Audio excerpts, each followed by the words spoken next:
get it.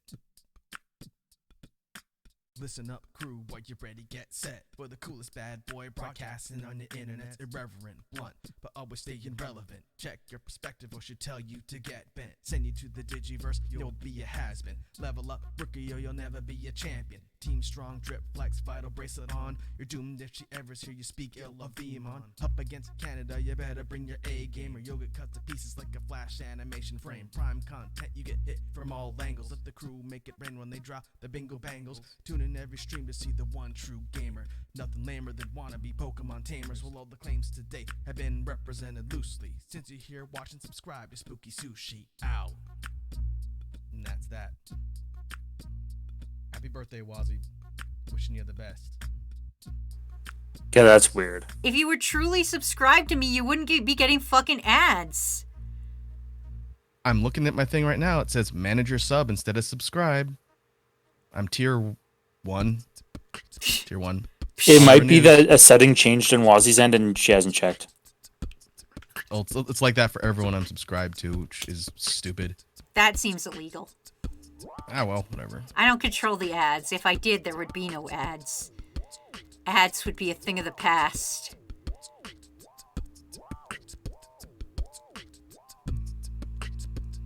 I don't know. I don't know either. I don't know what to tell you, Raku. The only thing I can tell you is maybe you should subscribe to your old pal Wazzy, Raku.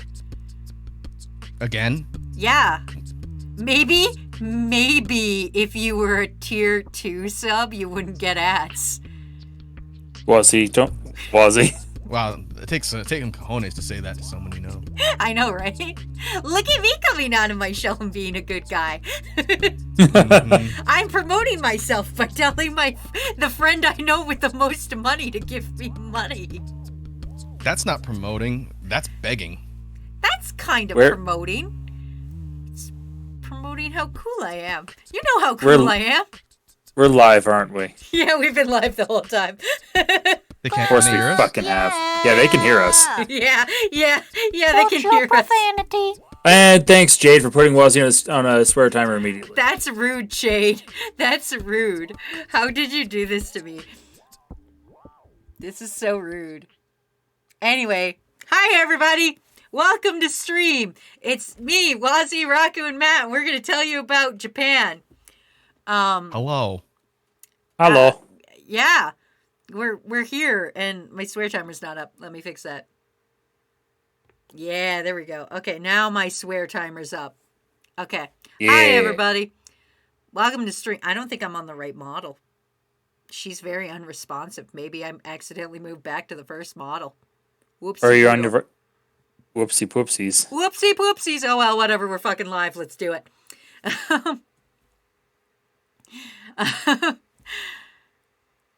Shade says, holy crud, it's VTuber Wazzy after eons of not using it. And Wazzy begging for money is normal. Oh, hey, you're back from Japan. Japan, is that a Persona / JoJo reference? It is. Yes, Believe it is. Believe it or not. So, yeah. Breathing is also a JoJo reference.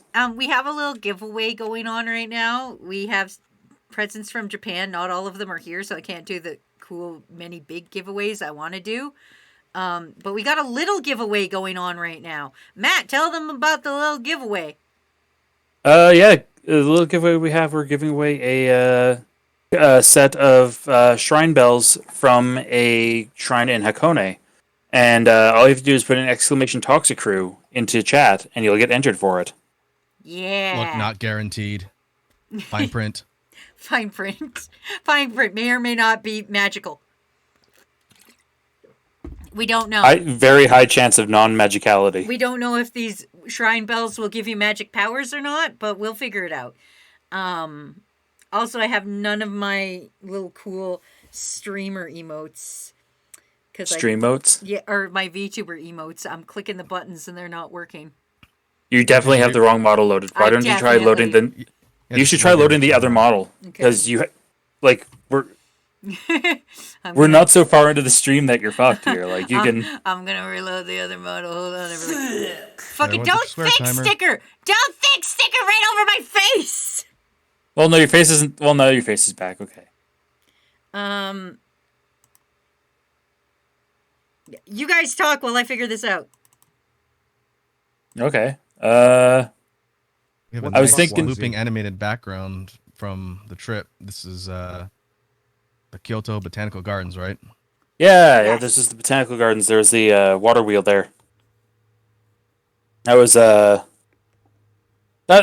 was honestly like one of those like hidden gem kind of places. I did not expect it to be as cool as it was. And it was only like what 200 yen to get in, so like $2 Canadian dues. Yeah, it was really nice. Very scenic, especially when we got to the spot that had all the sakura trees in bloom. Yeah, that was Very really cool. nice. There's something like 100 trees across like 40 different species of cherry blossom. Like it was very neat. Yeah.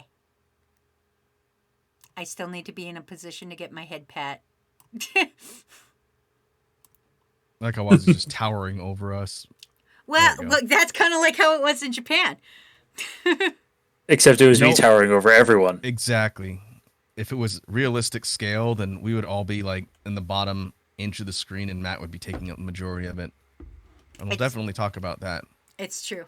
Okay, so do we want to go over general trip first, or should I go the day by day? I was thinking day by day, but Raku, what are you thinking? Well, I know Wazzy has a log, so I she's do. got the log of everything that happened, and it's in the order of the places we were at anyway.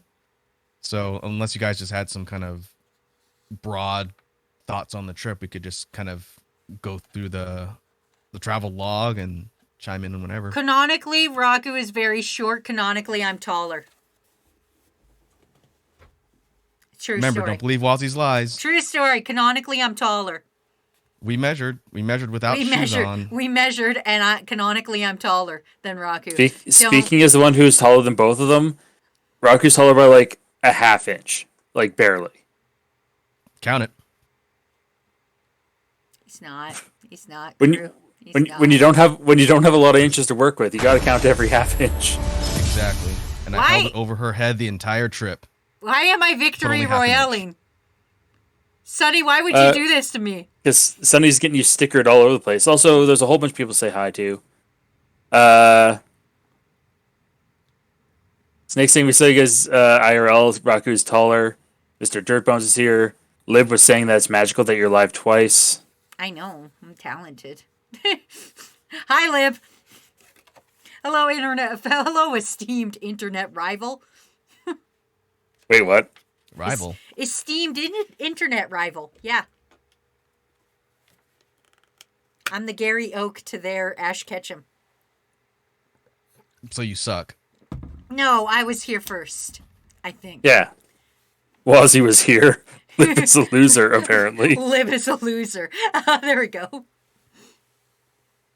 Anywho, let's start talking about Japan. Let's talk about the trip. Okay, cool. This is going to be very disorganized. Crew, feel free to interject whenever you want, and we'll just answer questions. We'll just be weird. This is just a weird stream. I don't even know what's going on. I don't have a plan. I don't got nothing. So we're There's just a direct question from Wilkins15 to me. Have you tried eating ungrilled cheese? Like uncooked cheese? No, what it is he grills a grilled cheese sandwich and then puts it in the fridge to let it cool off. And occasionally he'll put ice into his grilled cheese sandwich. You're fired. Wilkins. That's No it. one likes it. No, Wilkins. Yeah. Also, Wilkins said your sin is saying that your sins were forgiven. Because Rita said I forgive him for ungrilling his grilled cheese. No, I never forgave him. I never forgave Wilkins for ungrilling his cheese. I said, I'm not mad at you for ungrilling your cheese. I think you're disgusting. There's a difference. Yeah, I don't know about that one, Chief. Snake asks, Matt, did you fight a Mecha Godzilla while you were in Japan? I did not fight Mechagodzilla. However, I did almost give Godzilla a high five in Osaka. Not his usual stomping grounds, literally and metaphorically. But you know what? I saw him there. Got a picture. He's a pretty cool guy. Godzilla's pretty chill. Okay, well, the first thing everybody needs to know is that Bingo, as soon bingo. as Reviewer stop gifted subs out here. Ryu, continue Heyo. gifting subs. Everybody needs to know the first thing that happened when we got to Japan is we saw Raku in line. Actually, Matt saw Raku in line, and I went up and I punched him in the stomach. Yeah, it was pretty interesting because I saw Matt first. I did not see Wazzy immediately. I just saw someone run out of the line Bingo and start bango. hitting me. And so my initial response was to wave security over because I was getting legitimately assaulted. And then I realized it was Wazzy because everyone's wearing masks, right? It could have been some Mhm. other random person who was clearly not from Japan coming up and punching me. But I guess that's just how they greet people in Canada. It's a strange tradition. It We shake is. hands where I live. Yeah, apparently that's just how it works. I gotta But manually yeah, change background. Hold on.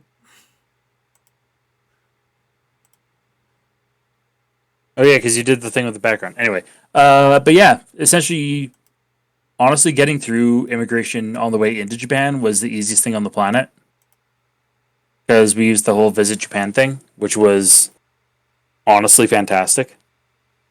Yeah, being able to basically have your travel and passport and international information registered via a site online basically meant that instead of having to fill out forms at customs and immigration, you just show them a QR code for each respectively, and then they look at your passport and whatnot, and then you just go through to get your stuff. If you didn't do that, you'd be filling out forms and getting all this stuff checked out. So, good looking out for Matt and Wazzy since they'd seen that on the previous trip, I think. No, I actually it came up when I was looking up stuff for this trip, Oh, and I okay. just saw Visit Japan web because they put it in for the pandemic because of all the quarantine stuff, and it just turns out they're all like, yeah, it turns a 2 hour immigration line into 15 minutes. I'm like, well, yeah, I'm gonna do that because yeah, there's a ton of people who are there way longer than we were specifically because they did not do any Visit Japan web stuff. The staff was very helpful too. Between organizing the traffic of large hundreds of amounts of people, they would also be able to like tell you as you're walking off the plane, hey, get the stuff ready, have everything Bingo in. bangle. It was pretty smooth. Rush. And getting out was smooth too. Stop Also, bingo thanks. bangling over there. Hey, Crusher, thanks for the bingle bangles. You're going to jail. No one's going to jail. It's all right. Jail. But yeah, went through there. Anyway, Sorry, the what? bangle. I'm gonna keep this going. Matt, stop gifting subs. Anyway, you're going No, I to want to jail. get a hype train going because So- there's a train in the background, so I thought it'd be fitting to get a hype train going. Oh Good yeah, I idea. guess so. This is my footage from the bullet train. As you can see, it's not very bullety at this point in time. No, this was the express train to Hakone, wasn't it? Oh, okay. Yeah, this I was have not no the bullet idea. train. What do I look like? A tour guide? I don't know what happened. Okay, so our first night, we Stand back, I'm beginning to bingle. stop bingling, Raku. I'll kill you. Okay. We went to a little shop and a girl forgot our order, so Raku had to try chicken in every chicken place available. Raku, tell us about the chicken. Oh, we're talking about that right now? Mm-hmm. Okay, so slight Yeah. sidebar or side quest for the trip. So for those who don't know, convenience stores are everywhere in Japan. They're on like every half quarter block on almost every single street corner there are convenience stores. And unlike convenience stores in the States where, 7-Eleven and whatnot, they're kind of garbage and you would never want to eat food there. In Japan, there's all sorts of stuff that you can get that's ready-made, stuff that you microwave, stuff that you can warm up, all sorts of food. And so I'd heard from popular Japan content creator Chris Broad that the fried chicken they have in the convenience stores is really good. And so there's three major ones that you see in like every city. There's Lawson's, there's Family Mart, and then there's 7-Eleven. And each one has their own recipe and brand of fried chicken. And so when you go in there, they're like these little flat chicken patties in their own package in a hot case, and they're in there all day. And for some reason, they don't get soggy or gross. They're just in there, and they cost like 200 yen, 2 or 300 yens, maybe like USD, couple bucks for a decent sized chicken thing. And so I decided throughout the whole trip, I was going to try all the major convenience store brands and see which ones had the best fried chicken. And my conclusion at the end of it was the lowest tier was 7-Eleven. Their chicken was not impressive. It was kind of greasy, didn't have much flavor. The third place goes to a store we saw in Osaka, right? That was the Daily Yamazaki. Yeah, it was also in Kyoto, but yeah, Daily Yamazaki was Kyoto and Osaka, which makes you think it was a Kansai region shop. Yeah, so their chicken was third, and it was pretty good. A little on the greasy side, not a ton of flavor, but good texture. Second place was Lawson's. Theirs was pretty consistently good texture, good flavor. And number one was Family Mart. Family Mart had the best combination of flavor, texture, and overall mouthfeel, if you will. So they had the best fried chicken, in my opinion. And if you're ever in Japan, I highly recommend you pop into a convenience store and try the chicken, because it's like an easy snack. It's cheap and it's good. Just don't go to 7-Eleven. Yeah. I ate a lot of fried chicken on the trip. We have a hydrate as well as a stretch. Mm-hmm. I was trying to scroll up on the screen. Hold on. My God, you're so big. I know. I'm sorry. I'm working on it. It's okay. Honestly, no, convenience stores in general, because I see that Kakashi was asking if we went to 7-Eleven. We hit all of them, and also worth mentioning is is all the baked goods there as well. They had a phenomenal amount of baked goods, all of which were delicious. Like, I don't think I had a single like bun or bread product from any of them that was particularly bad. But the thing there is, like, what we consider breakfast foods, like pancakes, French toast, waffles, and like, while we consider that breakfast, it is very much a dessert item in Japan. Yeah. Are we going to talk about the variant of the convenience stores that we encountered near our first hotel in Tokyo? Oh, right. Because we found, I think, 2 or 3 different kinds of Lawson. I know there's the regular Lawson, blue bar, and then there's natural Lawson. Red bar. Huge natural Lawsons. Yeah, and I could not tell you what the difference is between a natural Lawson and a regular Lawson. Natural some Lawsons. Some of the stuff they sold, I think, was more like regular food type stuff, I guess. It was hard to tell, but they weren't common. You didn't see these natural Lawsons all over. They're a little more rare. I'm just looking at... I'm Googling natural Lawson versus Lawson to see what the difference is. Because, apparently there's also a Lawson Store 100, which is processed food and non-food products, and it's always 108 yen. So it's like a dollar store. Natural Lawsons are catering to a large number of working women in the area. And it's healthy, low-calorie items as opposed to regular Lawson. Huge natural Lawsons. Yes. And then Lawson Fresh is an online shopping site that sells, fresh goods online. So, natural Lawson, there is a difference. Beep, boop, beep, boop, I wish convenience stores in the States operate at the caliber of, what you see there, but Milf ball. the reality is they're not as common. Yeah, because, even if they operated at half the caliber, they'd be so much better. It's a matter of, I can't go into a 7-Eleven without the floor being sticky here. There, it would be offensive if there was, a stain, it felt like. It was so freaking well put together. Yeah. Yeah, definitely. Definitely putting the convenient in convenience store. Yeah. Yeah. What, right out of the gate at the airport as well, we picked up our JR Rail Pass, which got us which got us our Shinkansen tickets, essentially, as well as we tried getting a couple of other booked tickets. I think one of the things that we did incorrectly with the JR Pass is you're supposed to essentially use it to purchase one-way tickets at train stations, and we just didn't think to do that. We probably could have saved some cash, but that's one of those things we weren't 100% sure on how to use it. But we did use it correctly for the bullet train, and saved a ton of money on that.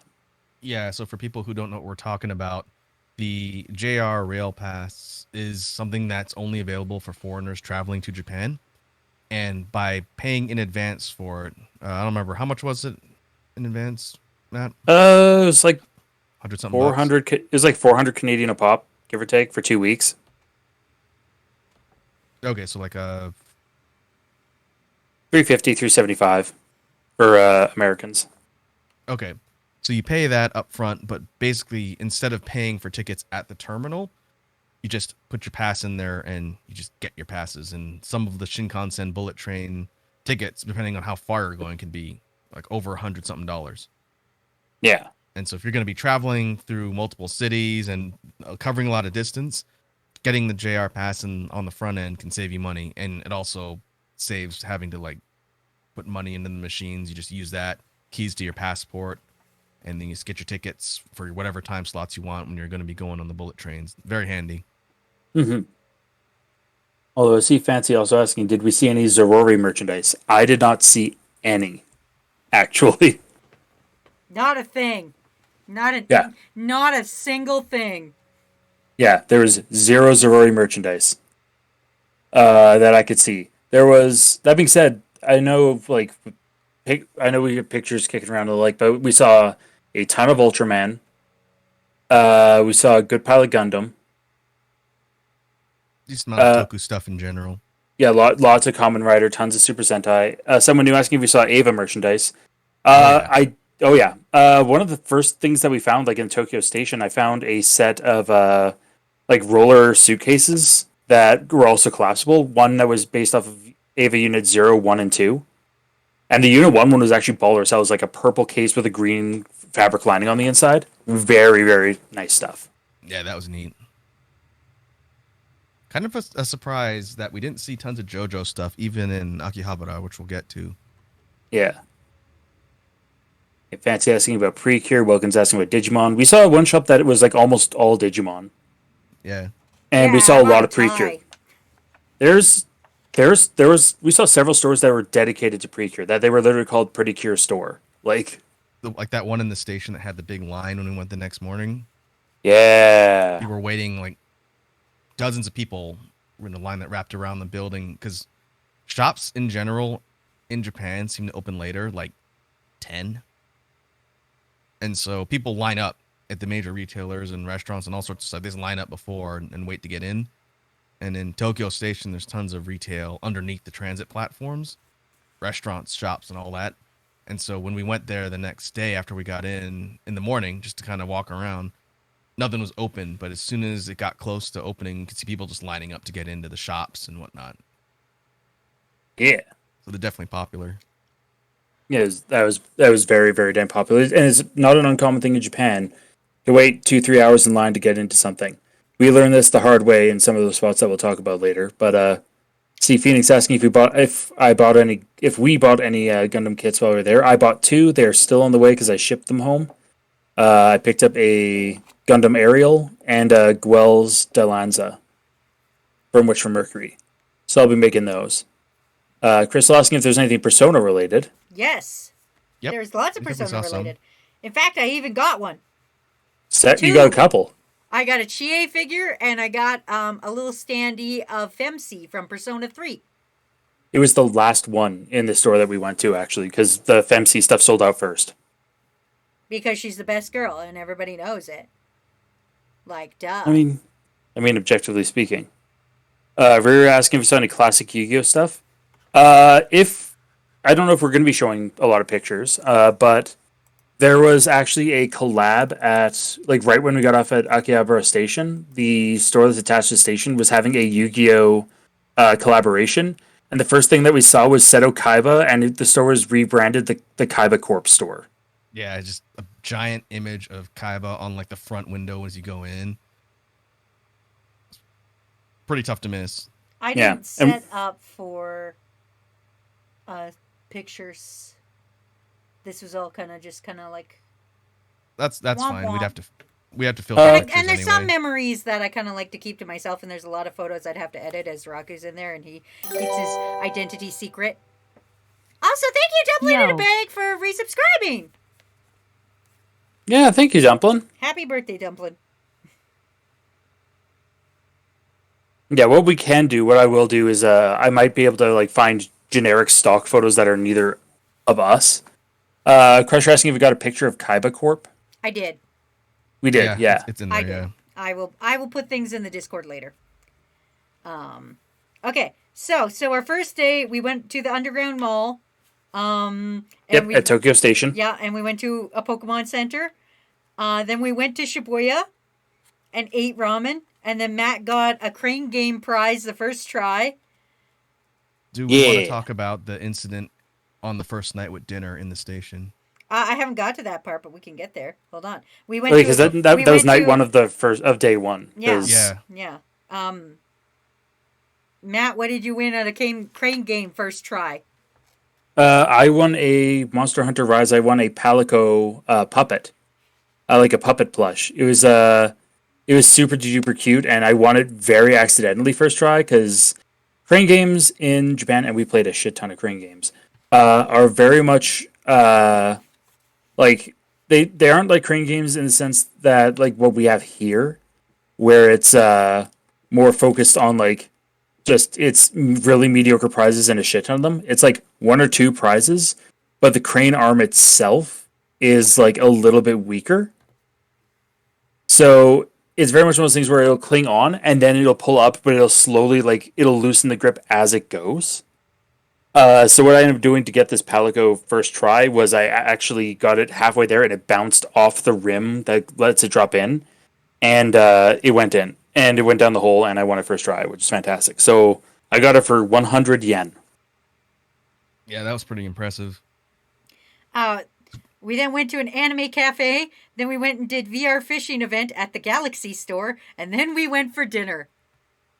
And Matt, you want to tell everybody about dinner, Matt? Well, I thought you're like 3 nights in. Because we went Shibuya and Harajuku like the second day, I think it was. It was first full day. I thought we went to. Yeah, this is first full day, bro. The first full day. Well, the first dinner at the station was the one I was talking about. Yeah, and that was on the first full day. Yeah. Because the first night we were there, like airport landing night, we found like a little literal corner bar, like people smoking, and we just because that was the one that we tried to order 2 things of karaage, and they only gave us one. Right. Okay. Yeah. You guys are on the right day. I am. Yeah, fuck, I know what I'm doing. Who's the one with the fuck? Who's the one with the fucking list, Raku? Who's the one with the fucking list? And did you write a list, Raku? Not on paper. Exactly. So shut up.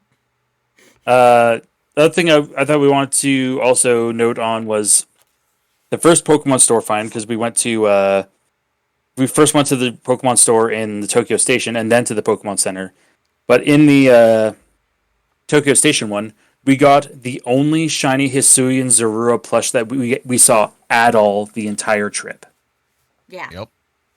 Didn't see another one after that. That was a fantastic find too. That was a big win find.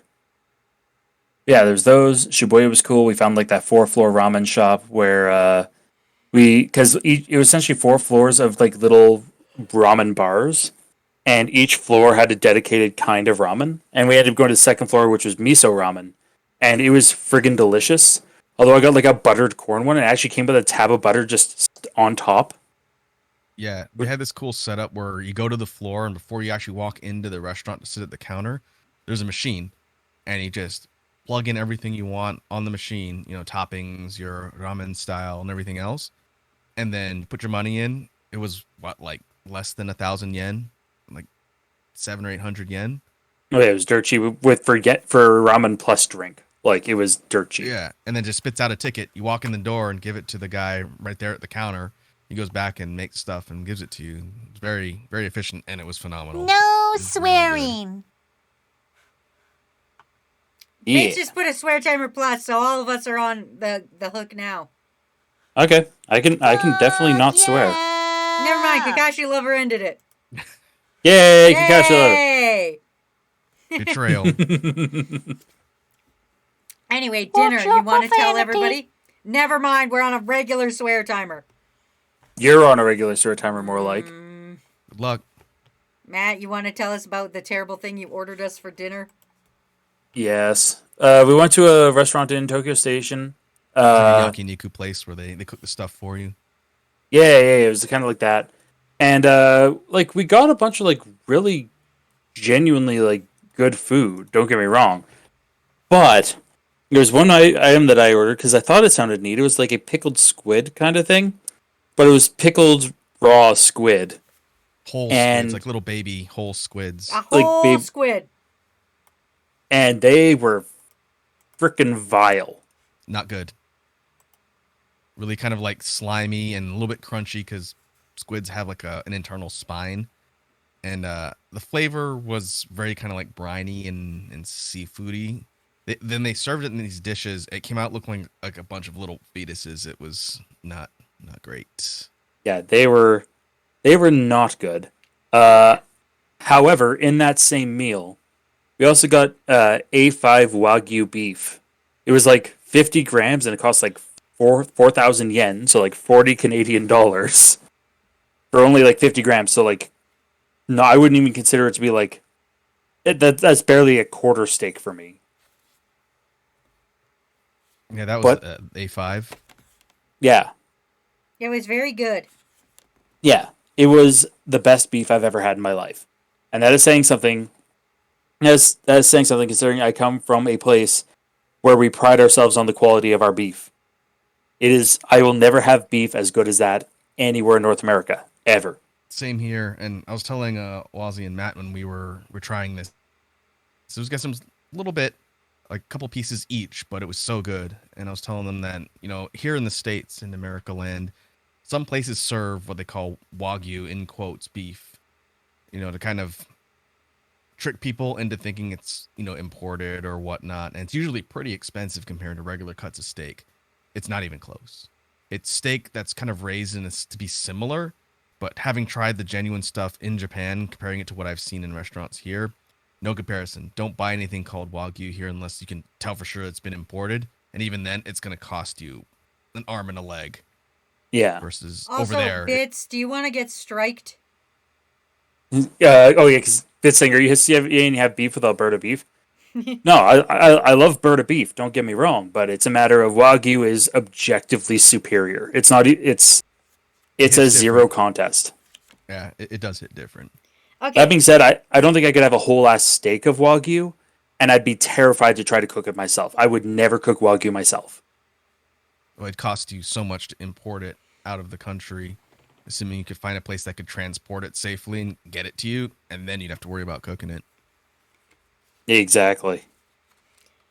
The next day, we went to Asakusa for Sensoji Temple. Yep, Asakusa, yeah. Yes. All three of us got bad luck. Oh yeah, because we drew our fortunes. Yeah, the Mikuji. Yeah. In my travel vlog that I'm currently editing, hoping to have out by the end of the week, I have a video of Wazi doing the fortune stuff, including the results. But in all fairness, even though she didn't get a good one, none of us did. And so the way it works is at the shrines, there's this big metal kind of cylinder thing with a bunch of wooden narrow pieces that look like chopsticks on them. You shake the thing and get a chopstick, and then it has a fortune number written on it. And then you go over to a wall where it has a whole bunch of drawers of paper written fortunes that correspond to the different things written on the sticks. You find the one that corresponds to your stick, and then that's your fortune. You didn't say it the is worst in English. part. The worst part was I couldn't even get my fucking fortune stick out. I was trying so hard. I broke the fucking thing and I couldn't get my fucking fortune stick out. And then when I finally got my fortune out, it was fucking bad luck. So Set the clock. Like 5 times. I'm setting it. Yeah, fitting, but the way it works is you read your fortune and it'll tell you, what they've kind of given you. And if it's bad, like if it's a bad fortune, you're supposed to take it and fold it up and tie it on a nearby fence to dispel the bad luck. And if it's a good fortune, you take it with you. All 3 of us got bad fortunes. It was very concerning. I blame Wazzy for setting the bar low and tainting us. I didn't do anything. You guys were the ones laughing at me when I couldn't get my stick out of the fortune hole. And then I couldn't do it either afterwards, so really I couldn't be laughing that hard. Anyway, then we cleansed and we made a wish for quote-unquote good content. Now remember, this is very important to this story. I want you guys to know, Raku and I both prayed to make good content. That was our wish, okay? This is very important. I just prayed for health and happiness for my friends and family. So then we were walking down a street And I saw a box that said free. And I got really excited about the free box because there's like flowers and stuff in it. And I was like, ooh, free stuff. And it even said free in English. So like, I know 100% it was free because it was English free. So I went over to go check it out. And like, I was like, ooh, I'm going to steal flowers. But instead, I found a little like statue of an Oni that's also a bell. And I stole it. Well, I didn't steal it because it was free, but I took him with me, and I named him Yakisoba, and he now lives in my office. Yeah, he's a little guy. Yeah, and he's a green masked Oni, which means arrogance. So, On brand. yeah. So then Raku and I spent like $20 trying to get me a Fresno Nightcrawler gacha out of a gacha machine. Yeah, because we found one of the all gacha shops. One of, I have to note. And now a really fun story and why I told you to remember that me and Raku prayed for good content. Matt and Raku went into a Don Quixote and I stood outside. So like, I'm waiting outside and I found a little bench and I'm sitting on a bench and I'm like watching pigeons and like minding my own fucking business and shit. And all of a sudden, this dude comes up to me, and he's like, hey, are you a tourist? And I'm like, yeah. And he's got a microphone, and the guy behind him has a camera. And they're like, can we interview you? And I'm like, okay. So they interviewed me, and they started asking me questions about, like, what I was doing in Japan and stuff like that. And then they were like, hey, can we look at your phone? And so I showed them my phone, and they found the meme of, like, the guys being like, yeah! And they're like, what's this? And I was like, oh, that's a meme. And they're like, okay, what's this? And they saw a picture I took of the little UFO gachas, or, like, the little Fresno Nightcrawler gacha. And they were like, what's this? And I was like, oh, that's a bunch of gachapon I bought. They're like, show us. And they started, like, going through my bag to see, like, the uncomfortable amount of gachapon I had bought.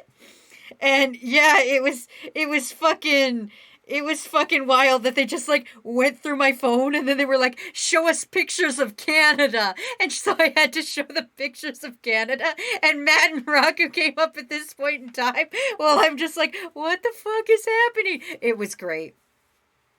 But yeah, I got interviewed. Yeah, it was a wild ride. You want to tell them what it was for? I have no idea what it was for. It's some sort of travel show or no, that was the second one. We haven't got to that part. I thought they told you it was for some like thing about. No, they didn't tell me. They just told me TV, man. I didn't ask any further questions. Oh, okay. There was no follow up. I didn't have an adult there. It's just me alone. Reset the clock. Listen, I didn't have an adult. I was on my own. Some men came up to me with a camera and said, "Hey, girl, you want to be famous?" And I said, "Sure." And that's what happened. When Matt and I came out of the Don Quixote with our stuff, we get around the corner where we left Wazzy, and there's these two dudes with like actual official camera equipment talking to her, and we're just watching that happen. It was fun. Yeah, just watched it. We just watched it be a thing. It was weird. Then we went to the Sky Tree, and I ate eel. You did try eel. That was at the sushi joint, right? Yeah, we went to sushi. That sushi place was so good. Again, yeah, ruining domestic products outside Japan forever. The sushi there was next level, folks. I've said it once. I'll say it again. It was really good. I would hope they do sushi good. Like, honestly, I'm going to be 100% honest with you. If somebody went to Japan and was like, the sushi sucked. Oh, thank God for any swear timer. Thank you, Ryura. Fuck. I needed that.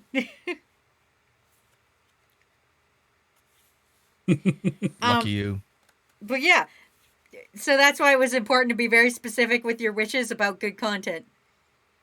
When you make wishes, be sure to put some fucking asterisks on that.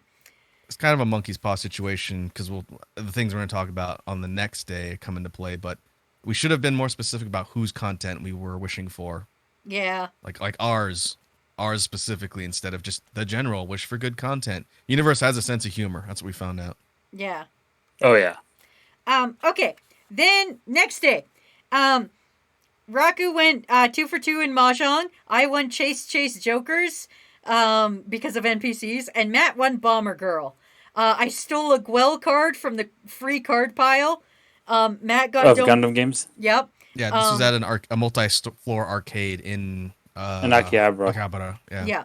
And then we went on a trip through Akihabara with cool people. Matt bought It was a Lufia. tour. Yeah, Matt bought Lufia 2 and then got interviewed about Lufia 2. Yeah, that was the second interview. We went to Super Potato, which is like it's like a 3-floor retro game mecca is the best way to describe it. It's got retro games going all the way back to like Game & Watch, all the way up to like PS2, PS3 era, and it is a phenomenal shop for that kind of stuff.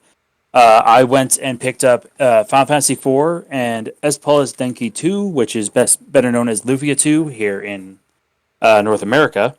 I also bought an adapter that I just checked right now and discovered that is not the right kind of adapter for me to play it on my Super Nintendo. I need to go to Amazon. Oh. That being said, I did pick up a complete in-box copy of Espalas Denki 2, which I double-checked to try to get that exact same thing here in the States, or here in North America, would be like $140 American to pick up, and I got it for well under that. Yeah, folks here probably heard Matt and I talk about it to Walsey's chagrin many times, but the Super Nintendo RPG Lufia 2 is a bit more of a kind of underground niche title compared to a lot of the other RPGs that are really famous, but it's good. It's a very good game, and I do not know a lot of people who've played it. Yeah, it's not particularly common over here. But the people that have played it apparently won't shut up about it, huh? Yeah, I know, right? Yeah. It's almost like more people Snake should play asks, how many Xbox stuff did you see in Japan? Very little, actually. Not- Like it. It was there, There's but some- not a lot. Yeah. there was at Super Potato, there was a section for like original Xbox games, but that's about it. There was very, very little. We need to stretch and hydrate. I could do that. Okay. Immediately. Yeah, but yeah, other Akiba stuff. But yeah, like I know, yeah, we was talking about the Chase Jokers game that you played, which is like tag. It's like a tag MOBA. This is Uh,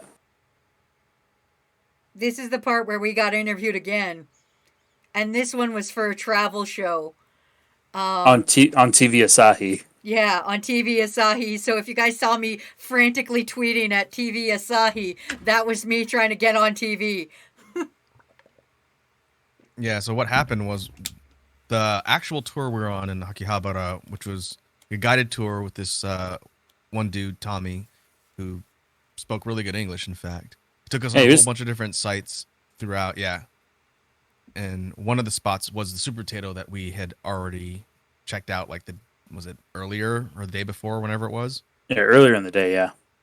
And so we were up there, and I decided to play some Marvel vs. Capcom too, because they had cabinets. They had like little 100 yen cabinets up there. And so I was doing that while they were touring the shop, and then they eventually left, so I had to make sure I didn't get ditched by the tour group. And so when I got down to the street, the group was just waiting off to the side, and then Wazzy and Matt were in mid-interview by this group. So if you guys want to talk about what that was, they asked you. Yeah. Essentially, they were just asking us about like Akihabara in general. No And, swearing. And Super Potato on as a more swearing, specific everybody. point. I can do that. I can not swear.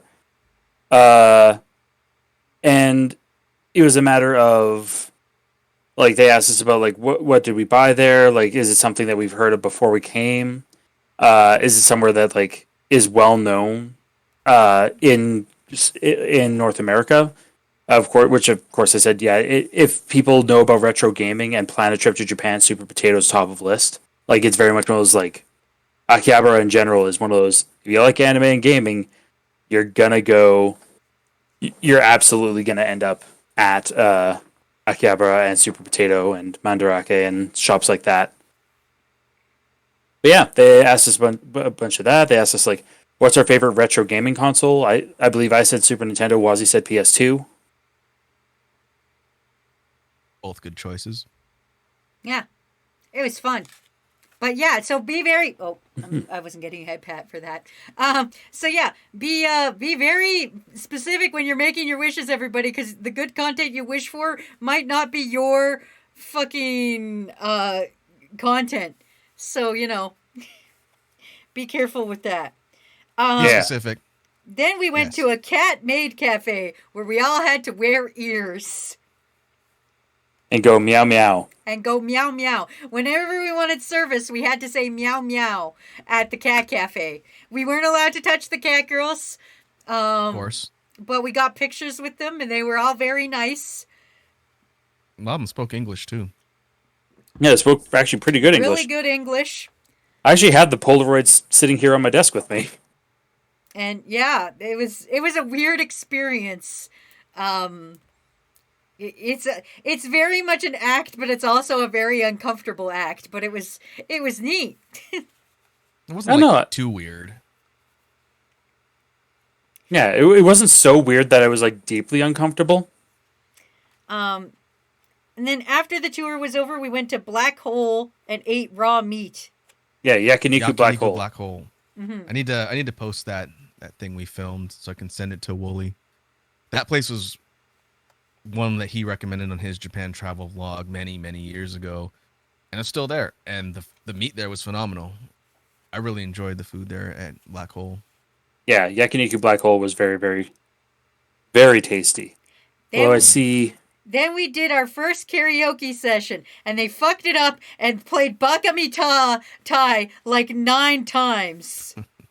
That was an accident, because we didn't know what we were doing with the system yet. That we learned by time too. Also, yeah, Snake asking if we went to any bars. We went to a ton of bars, karaoke and otherwise. Although karaoke, we always did like the booked rooms thing. Yeah, and there's a lot of big like establishments everywhere.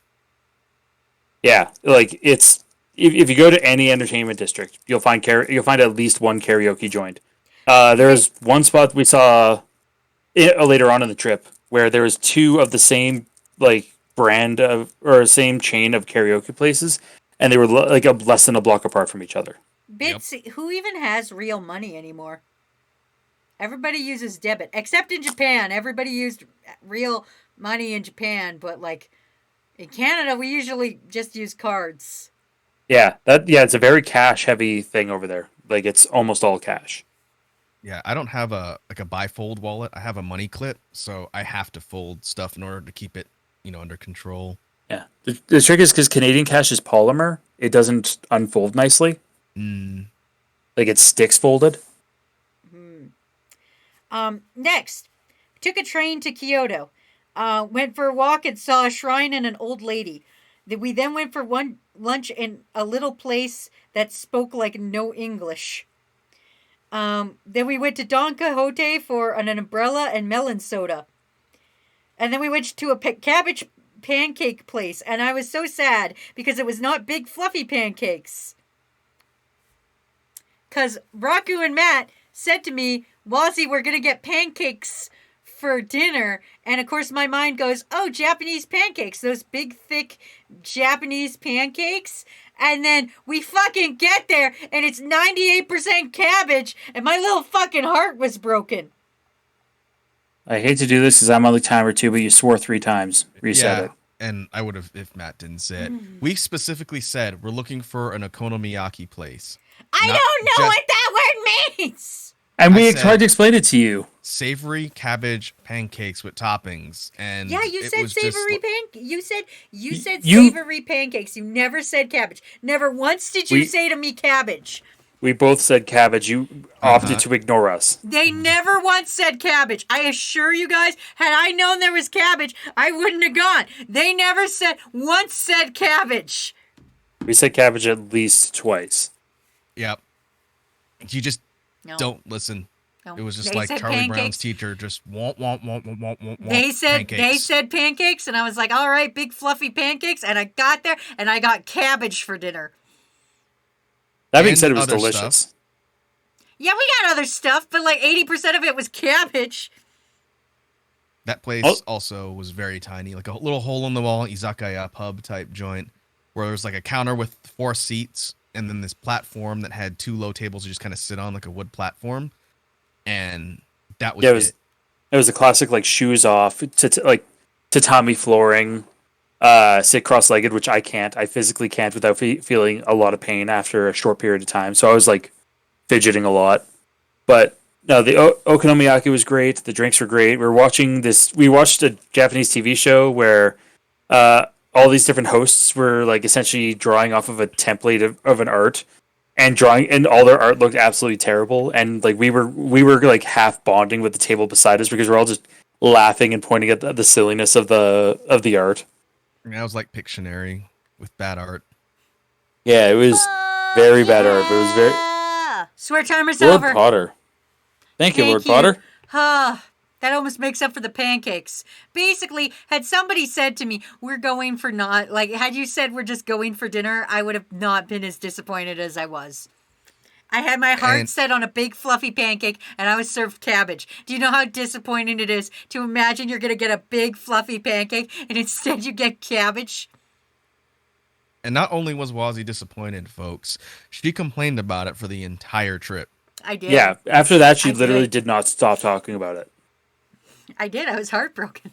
At least me with the friggin' pickled squid, I eventually got redemption, but no. I also have 2 important notes before this day ends. Was that Matt and I made fun of the D-list movies, and also their weird on-demand porn had a bizarre mode. Yeah, that was weird. And also, do people say itsutakimasu before eating ass? Those are my 2 important notes on this day. That was your question to the universe, right?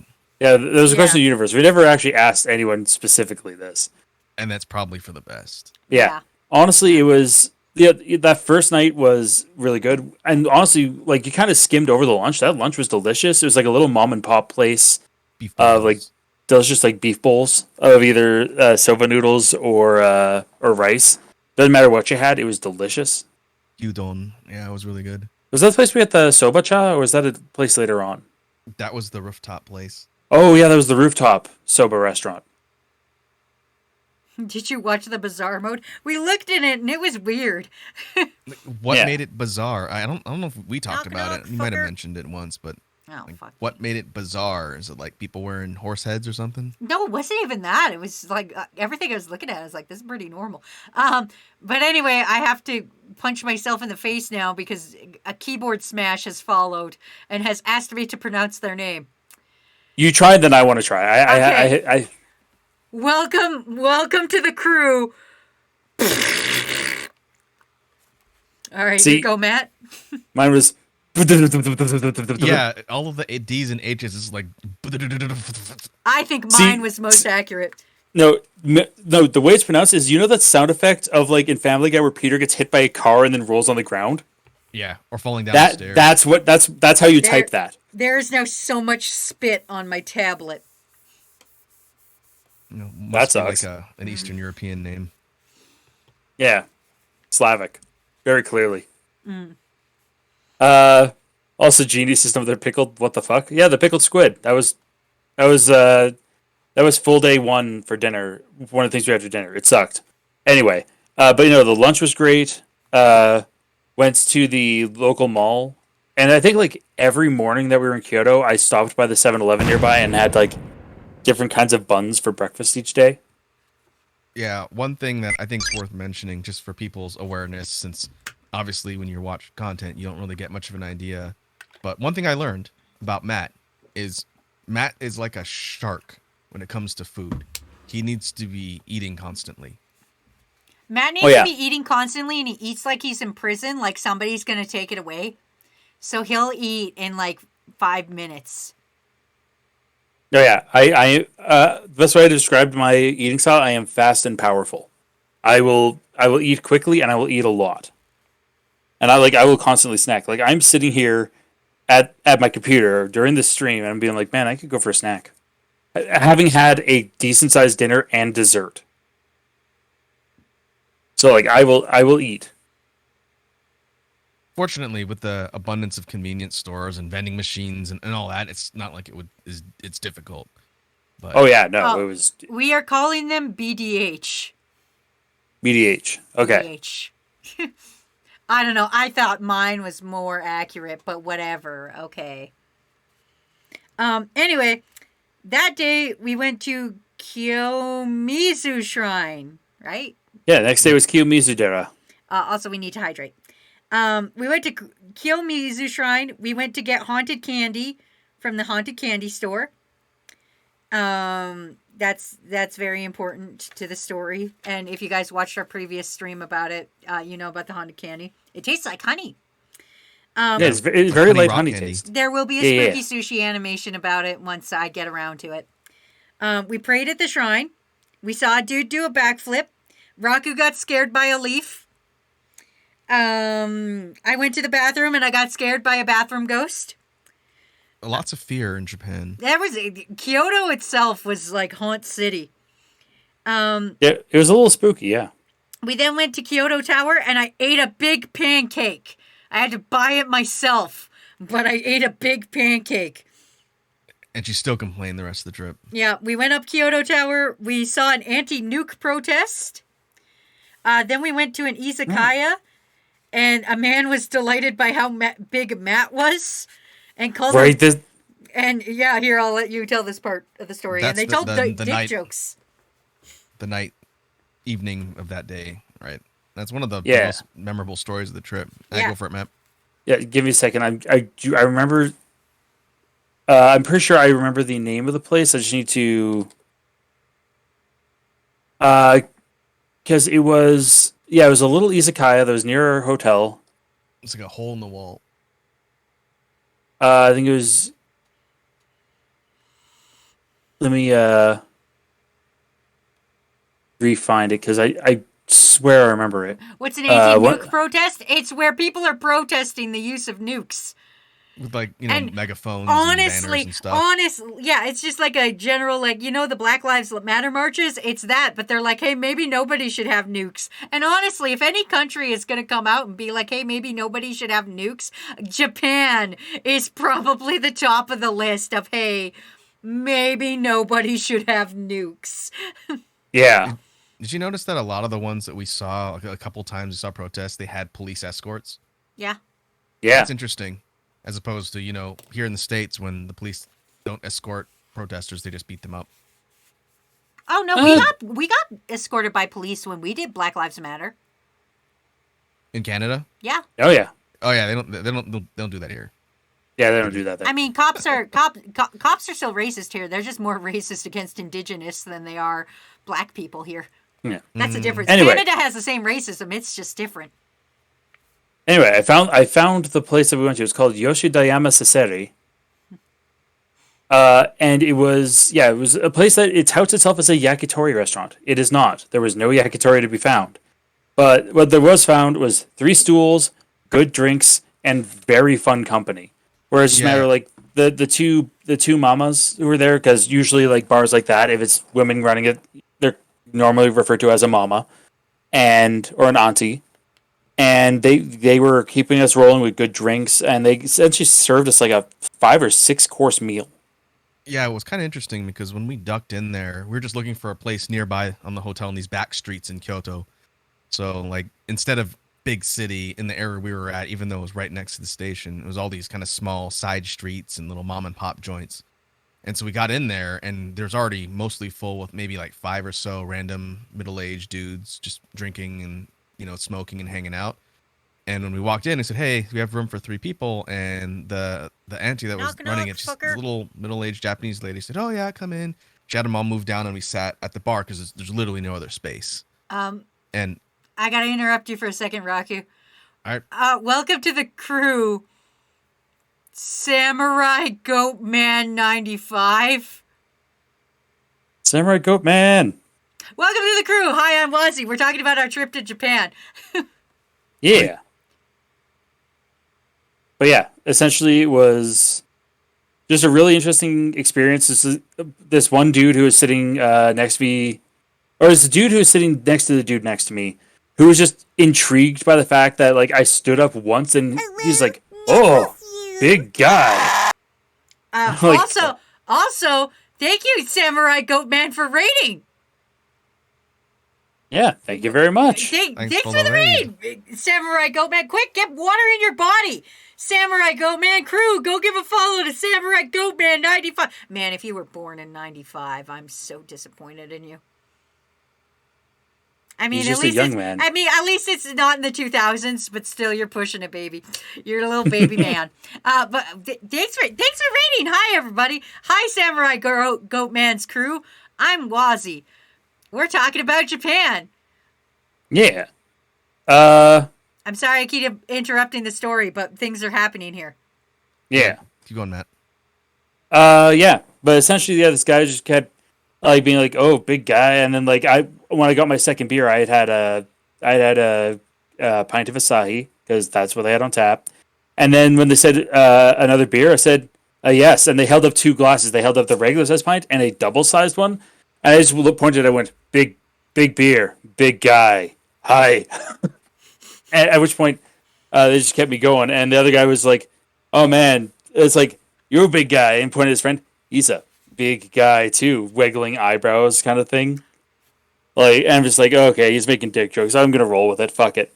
And we just ended up making friends with him. He ended up trying my shoe on at one point because What size shoe again do you wear? I wear a size 14 shoe. Yeah. So I wear double the size of most normal people there. Yeah, I wore an insanely it's abnormal here in North America to the point that like I actually have to get my shoes special ordered from across the country to get any sort of variety of shoes. I only know one person with shoes bigger than me. But yeah, it's a matter of I had big shoes. I was a big guy. One guy rubbed my tummy because I'm a bigger dude, and it's just like it's the Buddha belly. You rub my tummy for good luck. Yeah, it's good luck. And according to Sunny, apparently tall people are a sign of good luck there too. Oh. Kakashi Lover says, "I love how you just attract the weird people." It helps that we're all in a bar drinking. The locals are pretty friendly, and I think you get a lot more of that when people are drinking. But yeah. It was such a small place. It was pretty intimate and cool. They were a fun group. Yeah, they're really, really cool people. The mamas were great. Wazzy was even able to find like a highball that she really liked because it was that strawberry calpis. Yeah, and the one guy had also been to where Raku lives, and they talked. So he was showing me pictures from his vacation and places that I've been here, and I was able to talk to him in Japanese. It was pretty cool. I wish I had remembered to include the souvenir stuff I brought from the States. I brought a bunch of $1 bottle shots of Maker's Mark, which is a little bit harder to find over there. And the intention was to give them out to like cool people we meet, and we just didn't have it on us. That would have been the best time to do it because I ended up bringing them all back. Yeah. Oh well. Next, we then went. I'm just gonna recap the whole day, and then we'll just tell stories of the day if that works. Yeah. Oh. Okay. Cool. We went to the botanical garden for only 200 yen. We saw lots of cool flowers. We had soba for lunch. We went to the Geisha temple. We ate giant pancakes. We went for curry for dinner. And that's that day. Yeah. Yeah, that day, essentially, I think what our original plan was, we were going to go to, we wanted to go to a bamboo forest. And because, like, just outside of Kyoto, there's a very famous, dense bamboo forest. But it was, opposite side of the city from us. And we could have gone there, but instead I found the Kyoto Botanical Gardens. 200 yen to get in. And it was just tons of just beautiful plants and flowers. Like, there's a full bonsai display. The sakura blossoms were gorgeous. There was a European garden with tulips. There was a bamboo section. It was huge. Big site. Yeah. It was very, very cool. And honestly, for 200 yen, it was probably the best, experience to cost thing that we did that cost money. It was very, very cool. And then right after that, he said, we went to a soba restaurant. We went to it was like a traditional Japanese inn looking kind of restaurant. And we actually got a balcony seat we got like they had a small patio on the second floor, and we got seats out there, and we all got this really cool like set of soba noodles and other foods. It was very very tasty. Yeah, that's where we had the soba cha, which is like a tea made from buckwheat. Mm-hmm. And so we're drinking tea and eating soba on this rooftop balcony overlooking like just the city streets. It was really cool. Yeah, that was honestly very very neat. And yeah, then from there, we went down to Gion, which is like the geisha district. Went to a temple. It was very very busy, so we didn't spend too much time there. But then we found a pancake restaurant and had like the extra thick pancakes, which were delish. And then I don't remember what we did between the well no, 'cause was that the sake tasting day? No, it's not. I think that was a different. Trust me, I have a list. Yeah, because I thought the curry was after sake. We had curry after sake as well. Oh right, because we had we had a place where you had curry and we had other things. 'Cause I remember I didn't have curry 2 days in a row. Mm-hmm. I think the second time was when we went to Coco, right? Coco Chibanya, Yes. the place that kind of specializes in curry and toppings. Mm. Yeah, where we got like specific curries, which was really really tasty. But yeah, It no, was we had good. yeah, because that was the day before the sake tasting. But uh, yeah, all in all, that was a pretty solid day. Another thing that I don't think any of us really prepared for was how much walking we'd be doing. We knew Lot of we'd be doing a walking. lot. We did not prepare for how much. But Anyway. on the flip side, one of the pros of doing all the walking, and I was telling some folks about this yesterday in regards to the trip, is we did a lot of Pokemon Go. We did. Yeah, And- and now Rocky's Yeah. playing Pokemon Go again. I know because he keeps sending me gifts. I'm off the wagon, and it's all Wazzy's fault. He's never sent me Pokemon Go gifts before, and then like for the past like week, I've gotten still Pokemon Go gifts every day. Also, Wayleen says, "Bro, I just witnessed the strangest thing in a McDonald's.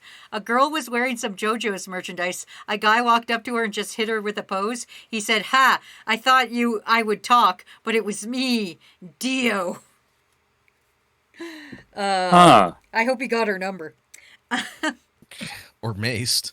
No, I hope he got her number. Anyway, the next day after that, we streamed, and if you were here for that, you remember it.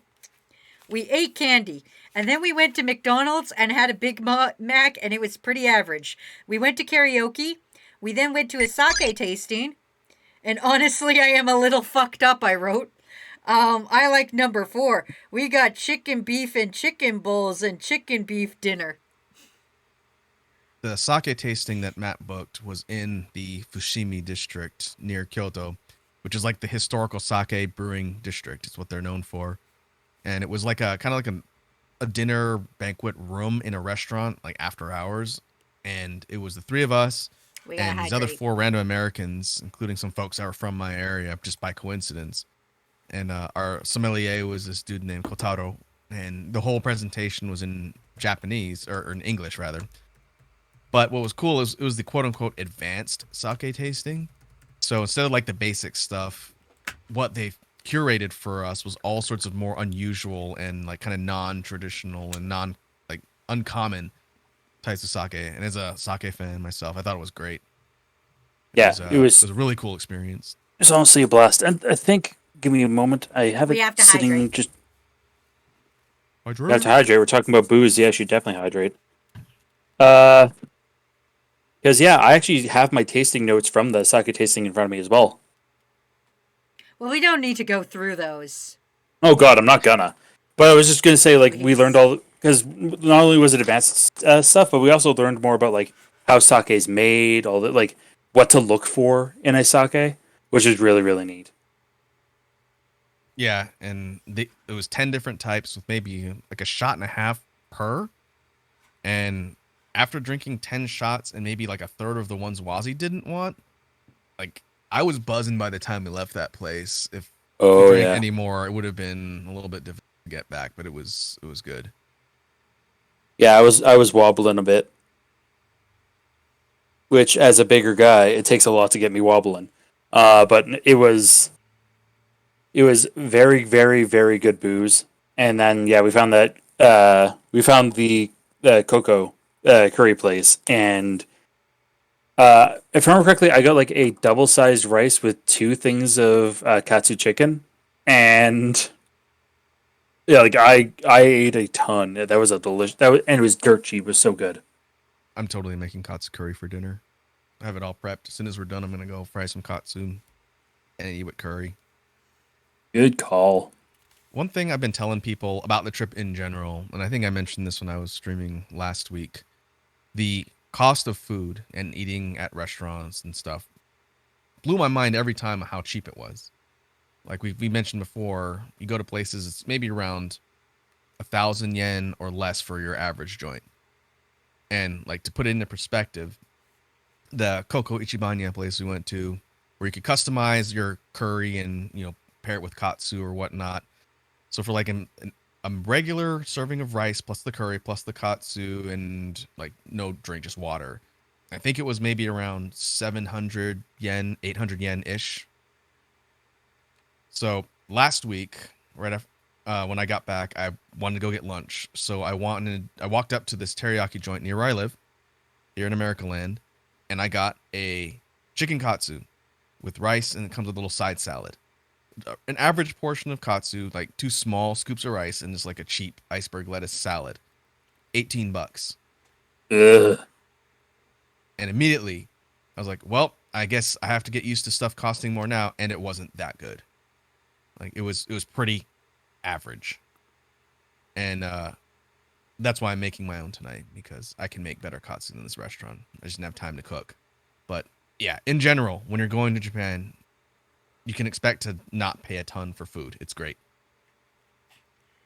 Yeah, but like it's one of those things that, like, especially because that's like the one thing that we knew we had to budget quite a bit for, was because that was one of the few things that was not one of the things that was not covered by like us booking our flights and having our hotels booked and all that. Is like food wasn't covered, but no, the food was very easy to budget for, which is really nice. Yeah, I think by and large, the least amount of stuff I spent money on there compared to everything else was probably food. Oh yeah, like, and that was after having a few splash dinners. Yeah. It's funny. You guys know ProZD, right? Sung Won Cho. No, I've never heard of that individual before. Huh. Wild. I mean, I'm talking to your chat as well, Wazzy. Smarty pants. He's in Japan, or just coming back from Japan now. He's been there for like the last week. And he kind of followed a similar tour that we did, like Tokyo, Kyoto, Osaka. So I've been seeing pictures of like his trip on Twitter. And one of them was like, we went to a Michelin star restaurant last night. It was really good. And I was thinking, we didn't go to any fancy places, but they're still incredible. Yeah. Everywhere. It's funny because like we could have done Michelin star, and it wouldn't have been too like we might have had to book a little bit ahead, but we could have gone not too hard to do. Oh, apparently the video is very loud. I turned it off. Don't worry. I was working Okay. on it. I was working on it. But yeah, Dotonbori. yeah, there's Dotonbori in Osaka because this is actually it's fitting because I don't think it was. I think we still had one more day in Kyoto. I don't know. What was it? You tell. What was our next day? Yeah, what's next? No, next we got on the train to Osaka. We went Oh, there you go. We went for sushi. We went to the Capcom store. We went shopping, got skewers for dinner, stopped at a dessert place, and had a long, awkward bath. I don't know what that means, but What? I don't know. We just had a long, awkward bath. Which is funny because we didn't have. The only point in which oh no, you had a long awkward bath. Yeah, that's gotta be you. I don't know. You had a long awkward bath at the hotel that night at Hotel Wing. Yeah, neither of us had a bath. The first bath I had was in the Ryokan later on. Our location in Osaka was again in the city, but the Hotel Wing, which was a pretty nice hotel. The rooms were, still kind of small, but it was pretty nice. It was right in the entertainment district area, so we go out the door, and it's just bars, restaurants, strip clubs, pachinko parlors, arcades, karaoke places all Yeah, so plans. right there. It was a little bit more rowdy. It was cool, but it was definitely rowdy. Yeah, it was definitely a party-ish location. Pressure asking, did they have any Minish Cap merch at the Capcom store? They did not, because Zelda is still purely Nintendo's. They had tons of Monster Hunter, Phoenix Wright, or Ace Resident Attorney Evil. series, Resident Evil, Street Fighter. Like they had piles of that stuff. I ended up picking up Monster Hunter. I picked up a Monster Hunter and a Resident Evil thing for myself because I don't know where the sticker went, but I did pick up a warning sticker. Oh, there it is. I got a Tofu Crash sticker from the Capcom store, which is pretty cool. And Kakashi Love asking what hotel is your favorite that you stayed at. I think we'll end up covering that when we talk about all the hotels at the end. Yeah, probably. Yeah, for sure. After we've talked about all the legs. Yeah, that first day in Osaka was actually really good. We saw a lot. We saw a lot of cool shops. Like, I think it was at Osaka that I started to realize that I need to replace my suitcase because all that tripping, all that going from like train to hotel to train and all that, like the wheels on my suitcase, I think are very much that was the last trip that they would be in one piece for. Yeah, so for context, what Matt's talking about, we were taking trains and subway lines everywhere, but when we would go to a new city to check into a hotel, we would usually take either the Shinkansen or Shinkansen to like a subway line near where we're staying, but we'd still have to walk from the station to our hotel. And in some cases it was like several blocks. And a lot of the pavement roads were not, smooth pavement. Some was a little bit more kind of rough paved stuff. I thought, like Matt, I thought my suitcase was going to break, my roller, just because of the sheer amount of off-roading we were doing. But it wasn't too bad, thanks to Matt's navigation using Google Maps, we were able to find where we needed to go, but we had to hike it a little bit. And, as you're going on the trip buying stuff, your luggage is getting, more and more heavy and full of stuff as you go. But it wasn't too bad. I think our location choices were pretty good. Yeah. Next day, we went on the big Ferris wheel to look out on Osaka. I also found a free Fuecoco at the train station. His name is now Free Coco. We went for rice bowl lunch and looked around a little before the aquarium. I watched a child get attacked by pigeon. I saw a dude swimming in the aquarium feeding a fish. We went out for yakiniku. I tried tripe and I do not like it. Then we did 3 hours of karaoke and Matt died. Wait, how'd I die? Matt died. I think there's a little bit of a gap of information. I think that's there, a day you were very sick. No, so what happened was we went to the Jankata that was near where we were staying in Osaka, right? In that corridor, where they had like one on each. The like, cheese half block. bread, that was it. No, that was a different day. I'm pretty sure. No, we got all you can drink at the karaoke. That's what fucked me up. And Raku ordering a whiskey and not realizing it would come in a pitcher. Yep. We got a literal fucking pitcher of straight whiskey at the karaoke place, and we polished it off. We hammered it back, and we got fucked right up. I was okay. You were hungover the next day, though. Oh yeah, I was fucked up. I was hurting. And I don't know. So at the different karaoke places, they'll ask you if they have a deal where, you say how many people you got, how long you want to be singing for.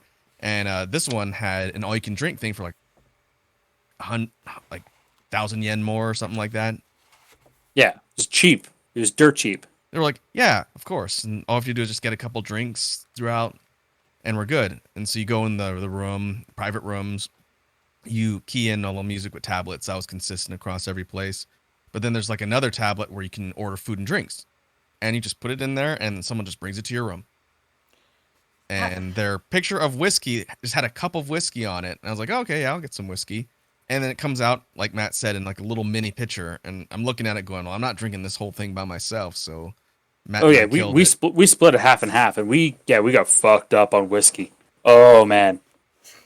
Also, Jade's asking, Crush says, Wazzy, did you look at starfish for 30 minutes like Asa said to Denji? No, but I did stare at a shark for a long, comfortable while. Yeah, we watched a whale shark a lot.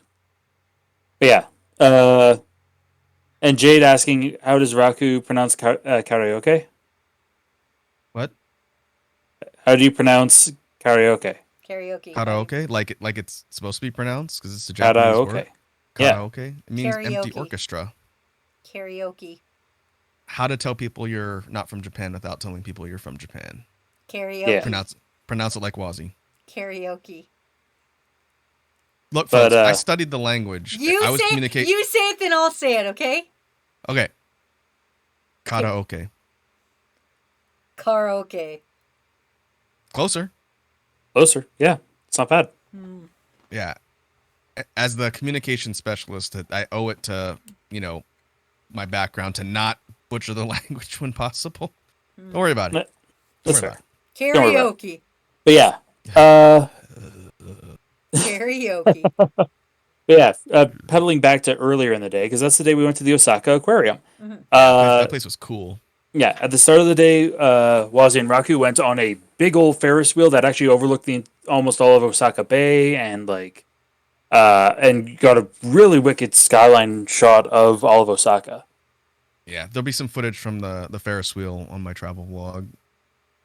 Kind of looking out over everything from they're like clear paned capsules. And Matt doesn't like heights. You guys were in the perfectly clear car that included a clear floor. I would have shit my pants if I joined you. It was fun. Not even a little. I would have been like fucking.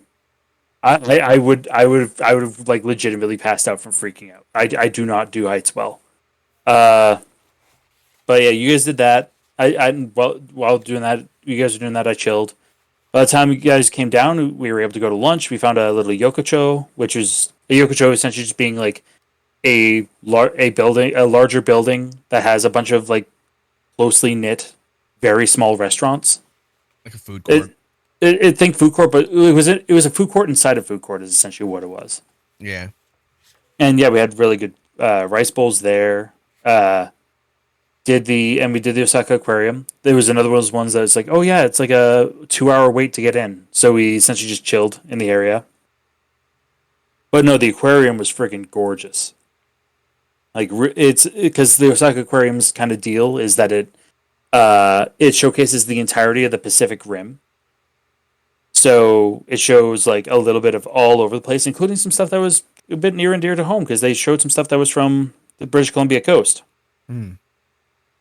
But yeah, it was a very, very cool experience. They had a couple whale sharks there. They had otters, dolphins, seals, penguins. It was very, very cool. Yeah, the way they have it set up is you go in on like one floor, and then you go through multiple floors. Was it downwards, right?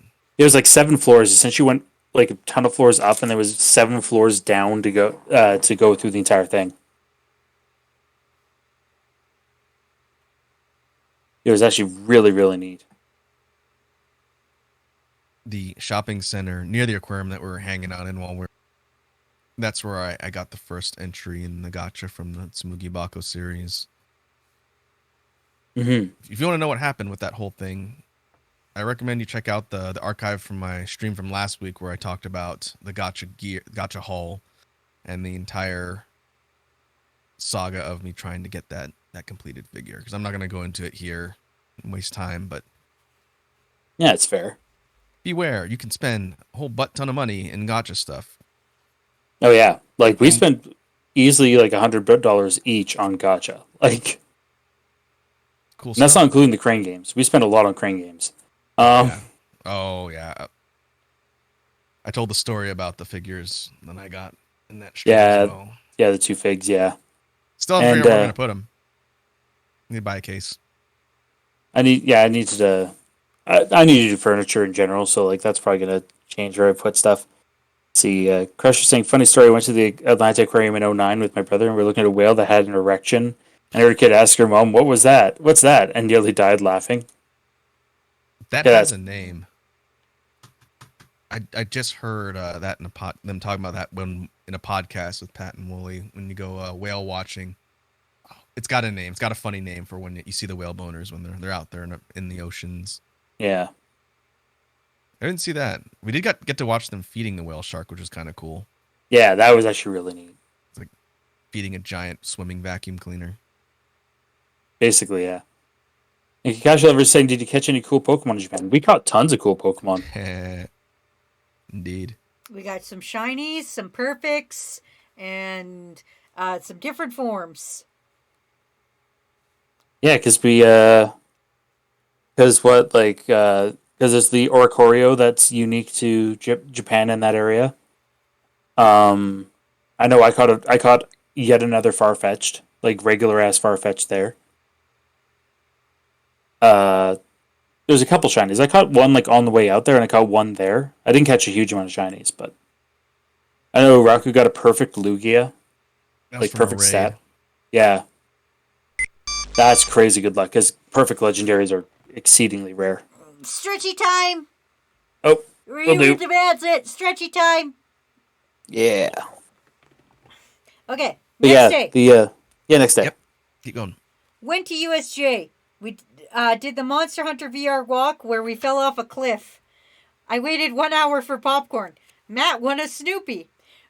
We went to Pork Bowl and I cried a lot. Maybe not in that order. Not necessarily in that order, but that was the order. Yeah. Also, I can do that. Yeah, of all the things we saw on the trip, I would say USJ, Universal Studios Japan, was probably the one that wowed me the least of things that we went to. Just because, like, for folks who go to theme parks, you know, whether in the States or anywhere else, you can always expect crowds, lines, and all that. But at Universal Studios Japan, if you don't buy tickets or get fast pass stuff in advance, you do not get to see attractions. And that really kind of screwed us over when we were there. Yeah. It's very much, if you don't fast pass, you don't see stuff. If you don't pre-book your timed entry tickets into certain sections, you don't get to see it. We did not get to see Super Nintendo World or Harry Potter exclusively because we did not get timed entry. Not that we were looking to go to Harry Potter, but it was one of the sections that was just straight up barred from us. Basically, if you didn't book passes for the special areas in advance, you could walk up and try and get passes, but you're entered into a lottery. And so then you have to kind of monitor constantly, you know, all day and see if you get lucky, and then you can go and wait in line in.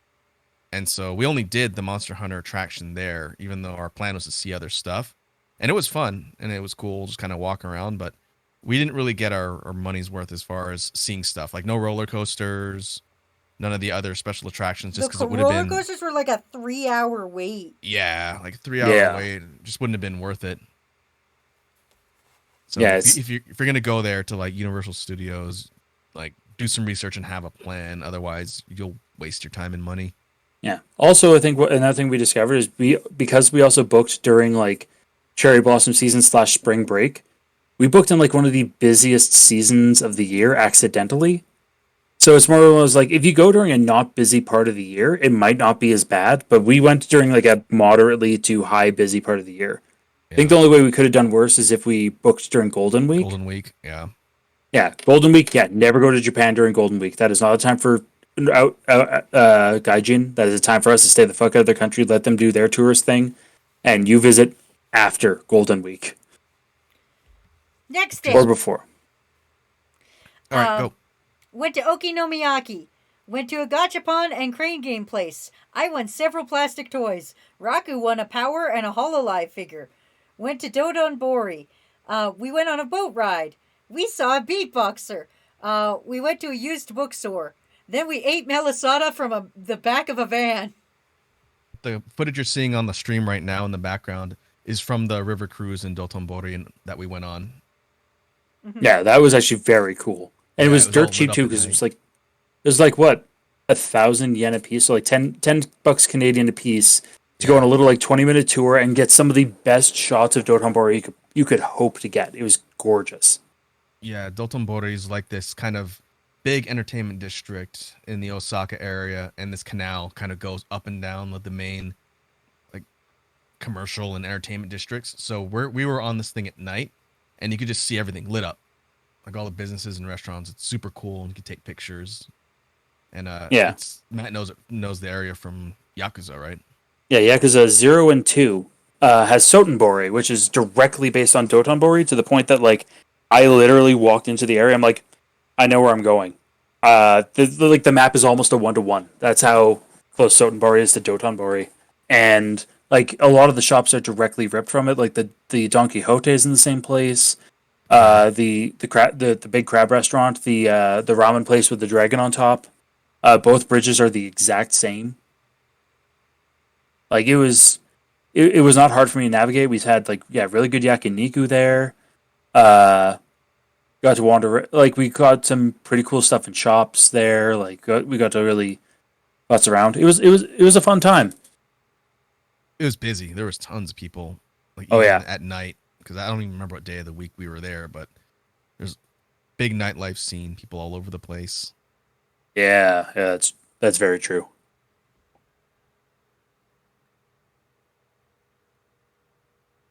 All right. I was gonna say, Wazzy, if you wanted to say anything about it, because I mean, like, Well, there was the melisada from the back of the van in the Jap. We ate fucking Hawaiian food from a van. Yeah, the malasadas which is kind of like it's a Portuguese donut essentially. They're really popular and they come from Hawaii. And Mhm. I've had them in Hawaii, and the ones in the truck in Japan were close. They were good. It's a little bit different, yeah, but I kind of a liked it. random find, like right next to our hotel. That truck was just sitting there in an alley. And we're just like, yeah, fuck it, why not? Let's give it a shot. Yeah. Rocker spent like 40 minutes trying to get this fucking HoloLive figure. Like, I walked around and I played a game with Matt. And then I was like, where the fuck is Raku? And I went back and he was at the same fucking thing trying to get the HoloLive figure. I told you I was going to be there a while. Yeah, It's like, I got to do it. is that there? We played. That's the arcade where we played the JoJo's Bizarre Adventure Battle Royale game. Oh, yeah, and I won. Yeah, because we both played the tutorial. We both won. It was pretty fantastic, actually. It was a lot of fun.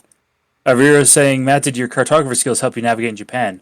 Oh yeah, no. Like, the fact that I'm just very good with maps naturally and very good at navigating places I haven't been before. So yeah, no, I was able to get us navigated most of the time. It was really, really good. I don't think we ever got lost. Because once or twice I had to stop to recalibrate, but Yeah. Yeah, there was like once we didn't know if we were on the right train, but we made it. yeah. Next day, we shipped things, and a man helped us out at the station. When we got there, we were trying to find a certain Right. thing at the station. Then we Yeah. played arcade games. We got fish cakes. Raku tried to get more gachas, because at this point he was trying to find the gacha that he was looking for. We went to dinner at a really busy place, but it doesn't say the place that we went to. Oh, yeah, it does. It says, I do not like their tofu. That was that place where, like, everybody was filled in, and it was just a Yeah, little sidebar. It was the place with all the tables and the people that were there, like, from work groups. Yeah. It was that little izakaya we just walked right in, and had all like the wooden tables in like just one big room. Yeah. Oh yeah. And I don't like their got- tofu. I like That place our shitty fried tofu is way better. that place was honestly mid. That was the most okayest meal that I had there, honestly. It was like, and I think we went there mostly because it was yakitori, and we wanted skewers, and we got them. But other than it was just like everything else was okay. It took them forever to get the drinks out. Like, I feel like they were obviously busy, but like it took like a long while for us to even get our drink order. Yeah, they were pretty busy. Yeah. Outside of that, like, no, all the game stuff we did, like going to Namba Station. That's another thing that we learned, because there's a service I learned about called luggage shipping, which is literally a place that will ship your luggage for you, but almost no one does same day. None of the places we talked to, including the main company itself, will ship your stuff same day. because Matt asked the hotel. And this is pretty good information for anyone traveling Japan, just in case you ever run into it. Matt asked the hotel in Osaka at Wing. He said, "Hey, we're going to be switching hotels. Do you guys have a service to ship stuff?" And they told him yes. And so, we were going to do that. That way we wouldn't have to haul all our stuff on the trains to go back from Osaka to Tokyo. And then that afternoon, I wanted to see like how it works. So I talked to the same people at the counter, and I said, here's what we're doing. How long does it take to get there? And so I asked them different questions than Matt did, because I asked them in Japanese. And it turns out they said, well, if you ship your stuff, it's going to be 1 to 2 days before you get your things. And because I was looking at the applications, and the lady was working with me and filling it out, and I said, well, that's not going to work, because this is our luggage, this is our stuff. We need it at the place we're going. And I told Matt, and that's how we figured out that they don't do same day. And we asked like the terminal, the station, same thing. They said it'll take at least 1 day for your stuff to get from point A to point B. So if you're traveling multiple sites, don't necessarily count on those shipping services if you need your stuff. Yeah, had we done that earlier in the trip when we were doing longer stays in hotels, it would have been useful. But we were going into the final leg of the trip where we were staying in each hotel for like 1 night. Yeah, and we would have ended up losing our stuff. Yeah. All right, next day, we went back to Tokyo. I ate a bento on the train that made me very sick. We took like 3 trains to our hotel, and it was in a really cute area. We went for a snack, and they had no apple juice, so the man gave me 2 puddings. That was at Sukiya. Yeah, I got a cookie that was saran wrapped like 19 times. I remember that, yeah. We then went to the Vampire Cafe, where we summoned Satan with our salad, and then Rosama set our chicken on fire. That place was cool. I did not get footage of that place when we were there. I got think they're footage a of little more our picky with drinks. cameras. Yeah, we got video pictures. Footage. Yeah. Vampire Cafe was in Ginza. Pretty close to where we were staying. Couple trains, right? Yeah, it wasn't too far away. And honestly, the main thing I remember from that day is that getting from Tokyo Station to our hotel was a pain in the ass. Once we got there, it was fine. But no, Vampire Cafe was an absolute blast. The little candy shop that was on the same street as us was good. That's where we had Japanese Wendy's as well. Oh, yeah. And Japanese Wendy's was not great. I would argue it's actually worse than Wendy's in Canada. It was worse. Yeah, the burger was worse, the fries were worse. So, no. I prefer Canadian Wendy's. Japanese McDonald's, however, which we had in Kyoto, Japanese McDonald's is objectively better than Canadian McDonald's in every way, shape, and form. It was Also, the yeah, Big Mac Mysterious- that I had was better in Yeah. the States. Also, Yeah. yes, Mysterious Phoenix, we summoned Satan with our salad. They had all their food was vampire themed, and it was so adorable. Yeah, it was honestly really, really cool. Because we all got the special course of we all got a special course which started with a Caesar salad with a raspberry vinaigrette where they did a chant where Rosama, the owner of Vampire Cafe, and I believe frontman of the band Vampire Rose, Mm-hmm. he did a chant and literally all the waiters followed him along with it, and he did the whole thing, and the salad delicious. There was the roast chicken was okay. The squid ink carbonara was freaking delicious. That was so good. Yeah, and like Wazzy was saying, all of the dishes and drinks have interesting horror or vampire themed names. So the pasta one was called Sinner Who Descends to Hell and Dies with Despair or something like that.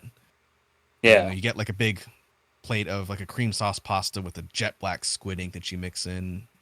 It was it's good. and it had the word death on the side, put in flour. Yeah.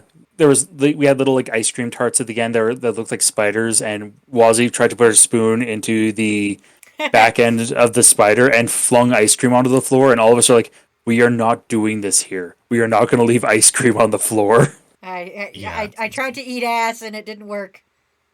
Yeah, you ate ass Yakimas poorly. First. Yeah, that place was cool. Yeah. Kakashi's actually asking, what's the weirdest thing we ate in Japan? Oh, that's a good question. The squid, hands down. Yeah, the pickled squid. Pickled squid. Yeah. Do not recommend. Don't do it. Yeah, it was outside of the realm of what I would acceptably eat normally. And of course, both Jade and Crusher thinking the same thing at the same time. Like in JoJo Part 2, the squid ink pasta. I mean, Yeah. yes. Exactly On- that. Exactly that, yes. Well, no, that was really good. Also, Ginza was interesting in the fact that it was very much like the high-end shopping district, whereas Oh, like yeah. Big Gucci, brands. Versace, fucking Louis Vuitton, like all those shops were there.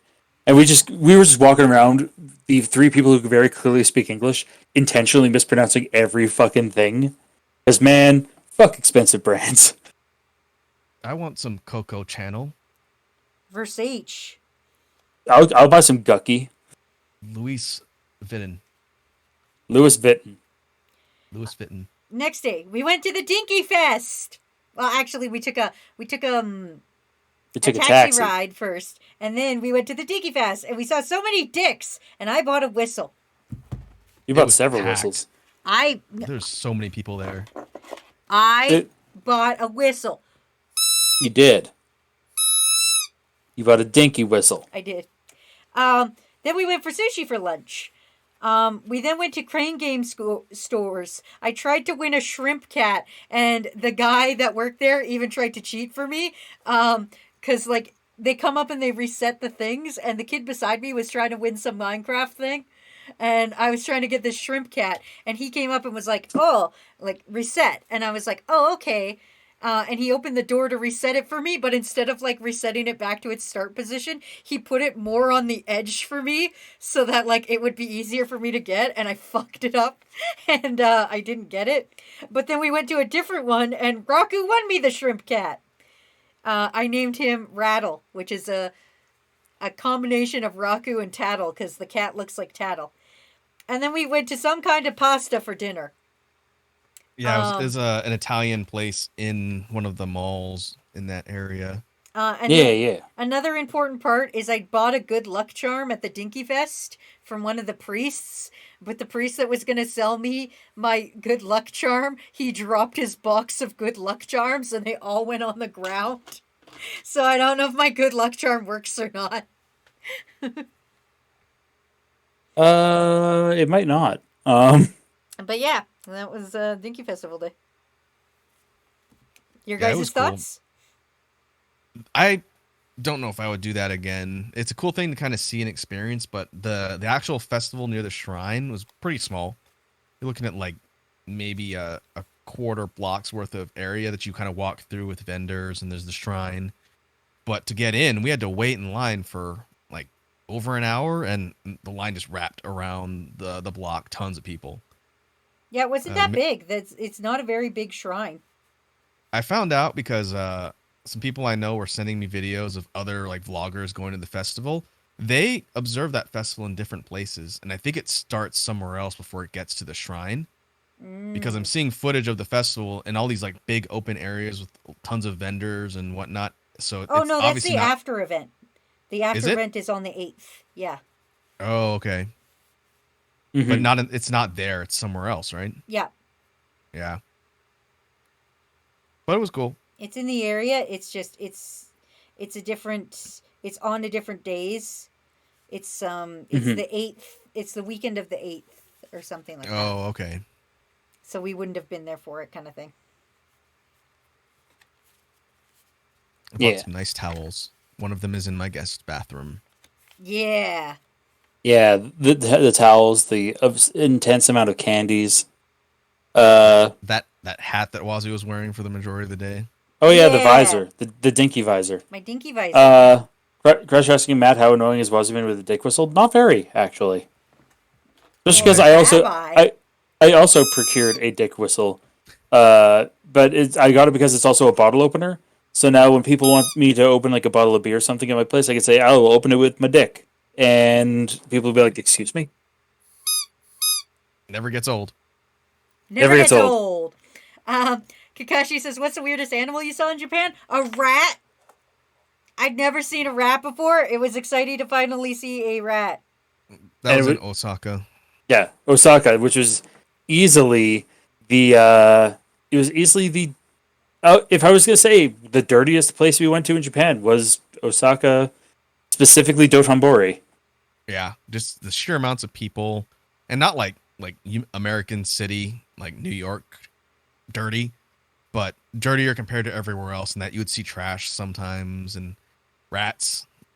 I didn't expect to see rats just kind of walking around, poking between trash bags, on the street corners. But overall, everything was really clean. But Dotonbori in Osaka was definitely a little bit dirtier, but not as dirty as the States. Not even close. And no homeless people or, shifty individuals or, druggies or people coming up to you panhandling. None of that.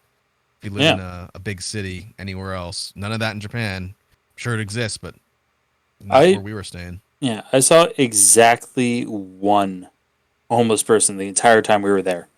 And I think exactly I saw two, like kind of walking around, but not like sitting on the street corners, like panhandling.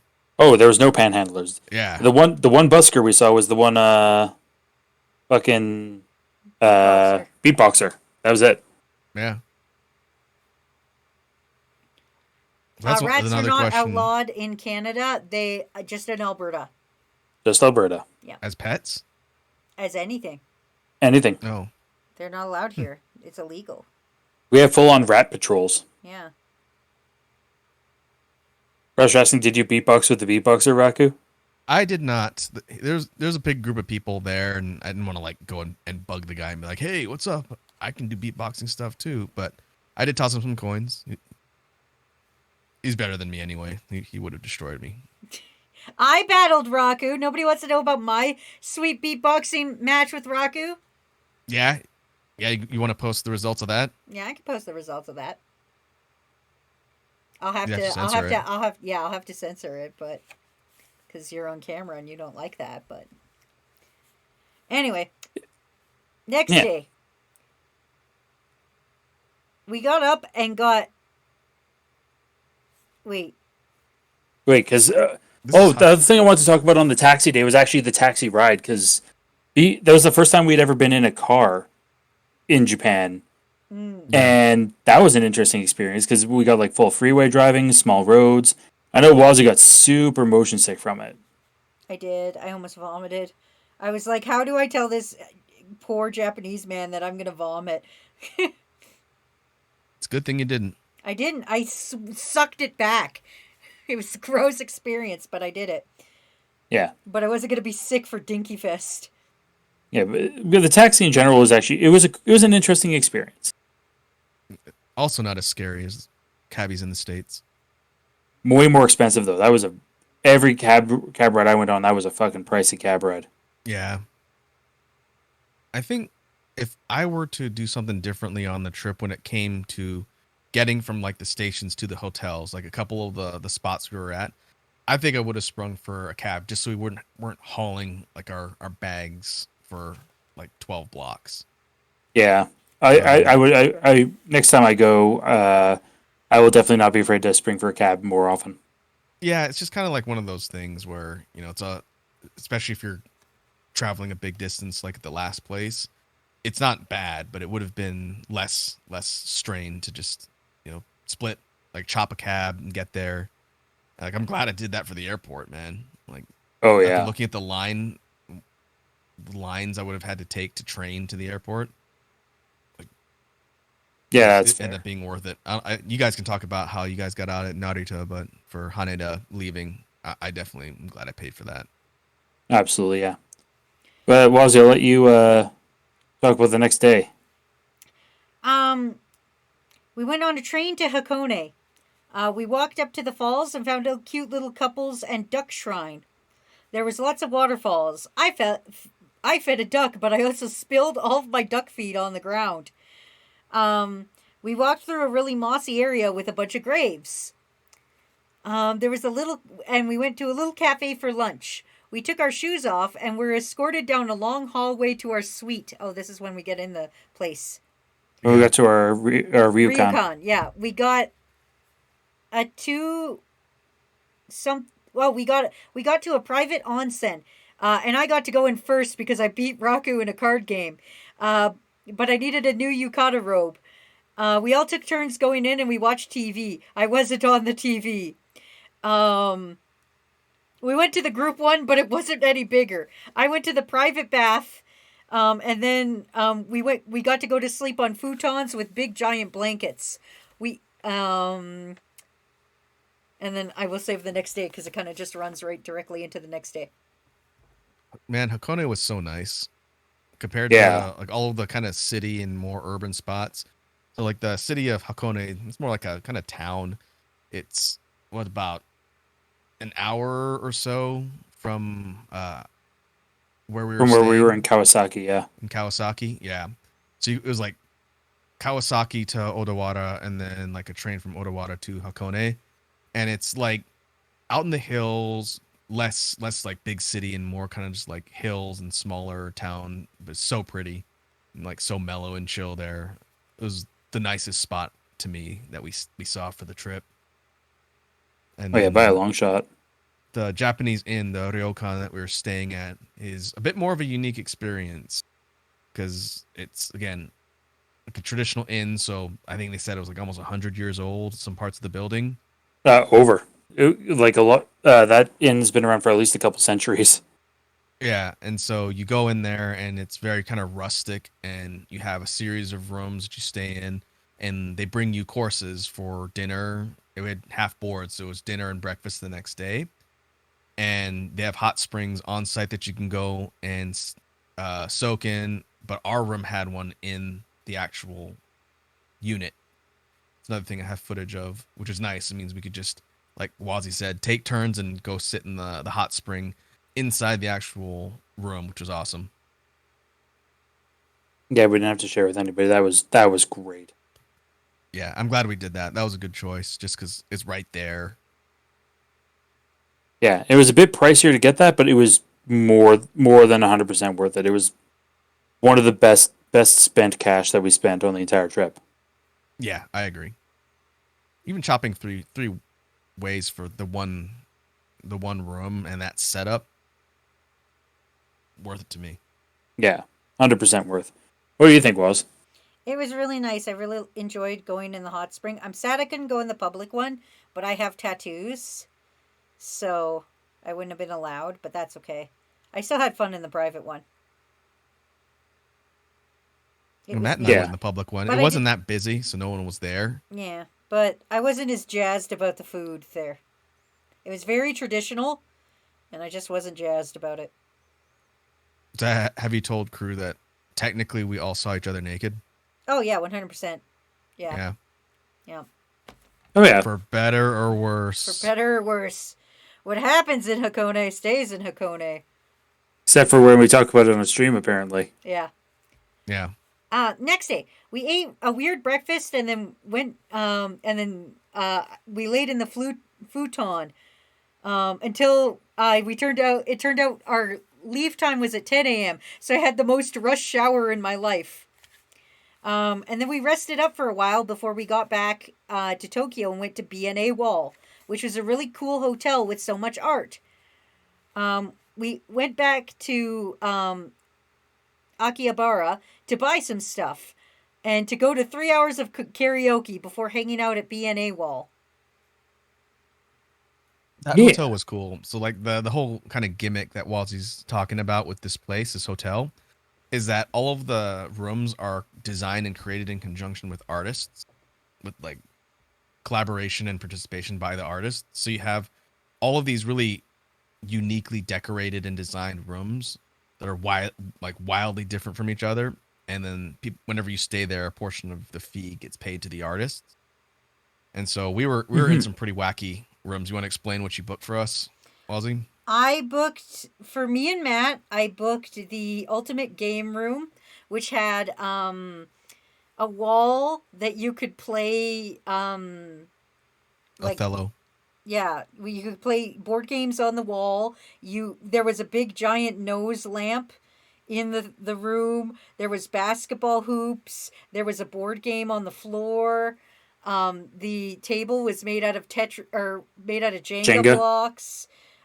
It was just Like, in general, it was rad. And then I can't remember the name of the room I booked for Raku, but it had this cute dog in it. And it had, like, a room that was just, like, all golden and made a face.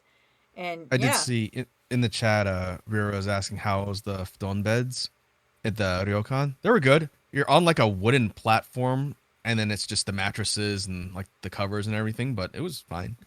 Surprisingly cozy. I actually had a surprisingly good sleep on it. I thought I was going to be terribly uncomfortable. Well, I'm sure it helped that you're able to soak in the hot spring before and just like relax. Oh yeah. I stewed my meats and then I was fine. And you learned a little something about the view from the other rooms, huh? Yes. Yeah, and then so Matt was standing in front of the thing, and Raku was yelling out at him. Because the actual bathroom had like a shower thing, and then the actual hot springs, like a rectangular. Again, I got footage of what it looks like, but it had open air, so it was like this, like shoji panel windows, and you open them up, and you're on a balcony looking out into the town. So obviously, if you were naked and taking a bath, you wouldn't want to have the windows open, otherwise people would see the bits. Yeah. And so it's when Matt was using the hot spring, at one point he got out to like just look out over the city because his head was above the top of the windows, so he had them closed, but I could see his head poking out like over the top. So I'm in the other room just yelling random stuff at him, and he couldn't hear me. No, I didn't hear a word he said. Yeah, it was We also had to change the bro code because I kept leaving the windows open, and everybody got mad at me because I left the windows open to the onsen. Yeah, because the way it works is you have like a bathroom with a sink and everything and bins to put your clothes and whatever, and then you go straight into the actual paved room where the shower and the open windows and the hot spring are. And so I was second after Wazzy went in. And I'm getting all my stuff together in the bathroom, and obviously I'm gonna drop all my clothes there and go straight into the spring. But then I looked, and she left the windows open. So had I done that and dropped all my stuff and just walked in, I would have been completely naked in front of open windows in full view of the entire town. And so I said, "Hey, look, you can open the windows if you're just chilling there, but no one was looking, dude. Close them for the next person." Yeah. I mean, I'm going to agree with that one, just because, like, general courtesy, just close the window. Or at the very least, make sure you double check before you walk out into the actual bathing area from the bathroom. Don't just, drop all your clothes and then walk out. Because had I done that, again, they would have got a free show. And, you got to subscribe to my OnlyFans for that. Gross. It's not worth it. Guys, I've seen the goods. It's not worth it. How dare you? This is brand assassination. God damn it, you guys. But yeah, okay. No, it was a. Want to wrap up the last day?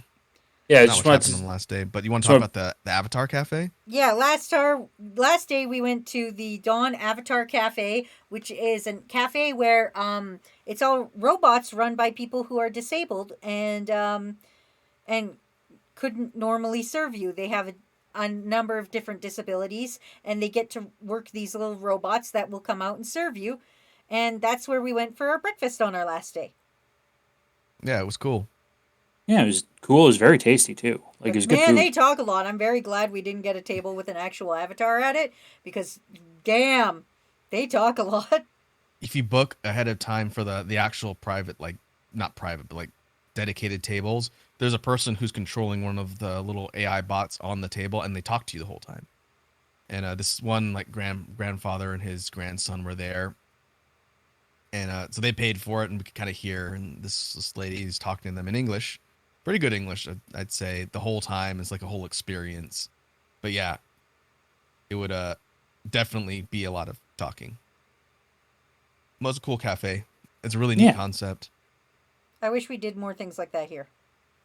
Yeah, likewise. Like, it was actually a very, very cool experience of a little restaurant, and it was a good way to like cap off the trip as well, because this was last day in Japan. Yeah. Yeah. So we spent some time after the breakfast or lunch, just hanging out at the BNA wall because they had a lounge type area where you could just chill. And then when it was time to head out, we'd already checked out in the hotel and everything. We called cabs. Wazi and Matt went to the Narita airport, so they took a different cab, and then I went to Haneda, and then we departed from Japan. And that's it. Yeah. Although with ours, we didn't take the cab all the way to Narita because that's like an hour and a half. That would have been an hour and a half car ride. What we did is we went to Tokyo Station, and there's actually a train called the Narita Express Hydrate. where we paid. Oh, Yep. can do. So you took like a train to the station and the direct line to the airport. Yeah, yeah. Essentially, we took a express train line to the airport. We got green car, and green car being like essentially like a more luxurious car is the best way to put it. Like, But it was all seats. more plush seats and stuff. And we essentially took a train from Tokyo Station all the way to Narita. It was about an hour long because it was the express line, so it only had one stop in the middle. And that wasn't terrible. It just turns out that like our check-in desk wasn't open for like an extra like half hour before when we got there, so we actually had some extra time. Oh, you had to wait. Yeah, I had to wait. Other than that, it was fine. And like, and at Naruto, we found our last Pokemon store, and we actually did get a couple more Pokemon things. Like, I picked up the only Pokemon cards that I did for the entire trip. I was thinking of picking up more, but I never did. But the pack I got had a full special art of Latias, which is pretty cool. And we got like say real quick, Mhm. since I forgot to mention it earlier, in regards to the Pokemon stores, there was no merch for my favorite Pokemon, and we looked in a lot of places. There was no Scyther merch, and that was very disappointing. there's a couple there's a couple of stickers because there's the B-side label sticker line where there was a Scyther sticker, but that was like the only Scyther merch we could find. Well, I mean, like of the plushes, because they had tons of plushes from all the different gens. Oh yeah, there was no Scyther plush. To be fair, there's no Alakazam plush, and that's my fave. Terrible. You guys missed the Gen 1 Fit series. Yeah, that came out years ago. Karcher says, but the Blady Buggy Boy is so good. Exactly. Yeah. The Sleeping Gengar one was good, though. Yeah, Gengar is my second favorite. That was a good one. Yeah, you got that Sleepy Gengar. I got the Narita Airport flight attendant Pikachu, which is pretty cool. But yeah, I got that. I got some Pokemon cards. We both got some cool stuff there. But yeah, checked in our bags. We were able to use all of our change except for 50 yen by the end of the trip, which is pretty cool. I brought back like a whole gotcha capsule full of small change. It's okay. I offloaded some on my nephews yesterday and said, hey, kids, you want to see what currency looks like in another country? Here, kids, have some useless money. I'll bring back some higher denominations next time I see you, and you can get rid of that for me too. Because what I learned is the 1s, 5s, 10, 20s, everything under a 50 yen coin does not work in vending machines. And so there's some that took 10s, but very few. I didn't find any. And so if you went to a convenience store and were paying like with cash, that would have been a place to dump it, which Matt told me near the end of the trip, but I said, I'll just take it back and figure it out. Yeah, because no exchange place will take it either, because Nope. they only take paper. Oh, well. To be fair, I also did not empty out my Pasmo, so It's got to go back. yeah. Well, I mean, someday we will. It's not a never thing. It's just definitely not a next year thing. Because man, even with how cheap some things were, international travel is still a little expensive. Yeah. Overall, it was a good trip, though. Yeah, it was a Chris- really good trip. Crush says, I have a 500 yen coin in my foreign coin collection. Nice. It is handy to have, a value that was, several dollars worth for things you might buy. Oh yeah. Ace says, I want some useless money. And Crush goes, I will post a pic of it in the Discord. Okay. Yeah, do it. Do it. Yeah. So kind of a wrap up. Do we want to talk about how we would rank the hotels? BNA Wall was number one. It was very fun and very well designed, and our money went to the artist that designed it, which is neat. Yeah, I would argue BNA Wall was number one alongside our Kyoto Hotel. Our Kyoto Hotel was friggin' amazing. I would put the ref at Kyoto at number one because the location, and the lounge, and everything else, I think was best. BNA Wall would be second to me. It was really cool concept. The artist thing and collaboration's really neat, but it was not in as good of an area. It was a little bit more like away from everything. Yeah, I like that. That's why I put them like tied at first because like I can't put one over the other because it's like they both had their pros and cons to me. But their pros put them way above everyone else. Then I think Third next would after that would be Daiwa. probably the Daiwa Roynat, which was in Kawasaki. Really, really good. I think the only downside and like one of the biggest rooms we got. I think the only downside is that I had booked us for the smoking room smoking hall floors because that's all that was available. So it was very much like you had to crack the windows to get the smell of smoking out of the room. But other than that, like no, it was a really good room. I agree. Yeah. Yeah. After that, I would probably put Pearl Shinjuku. Yes, Pearl Shinjuku was really good. And then easily worse was the first Pearl that we stayed in Yaisu. And that's not that it was a bad hotel. It's a good place to just drop your bags while you go out and do stuff. But it's not like you can't hang out there. There's nothing to do. There's nowhere to hang out. You can't really hang out in that hotel at all. Because the rooms aren't big enough to hang out in. And like, no, it was not conducive to chilling. Good location. Great location. But for general comfort, it was probably the least comfortable as well. Like, not to say it was bad, but it was the worst that we stayed at. Yeah. I think overall we had a good selection of accommodations between the stuff that was booked through the agency and the stuff that you guys picked. It was pretty good overall. Yeah, I would say the same. Although, yeah, that's one of the other things the two learnings that I had for me from Japan were I am not using a travel agent again because everything that was booked, I probably could have also booked, and I would have had my own eyes on what it was, so I wouldn't be as stressed about it. And pre-book everything, double check what needs to be pre-booked, and pre-book everything. Get reservations at every restaurant you want to go to, kind of thing. Because you have to book out like several months in advance for some of the things and events. Mm-hmm.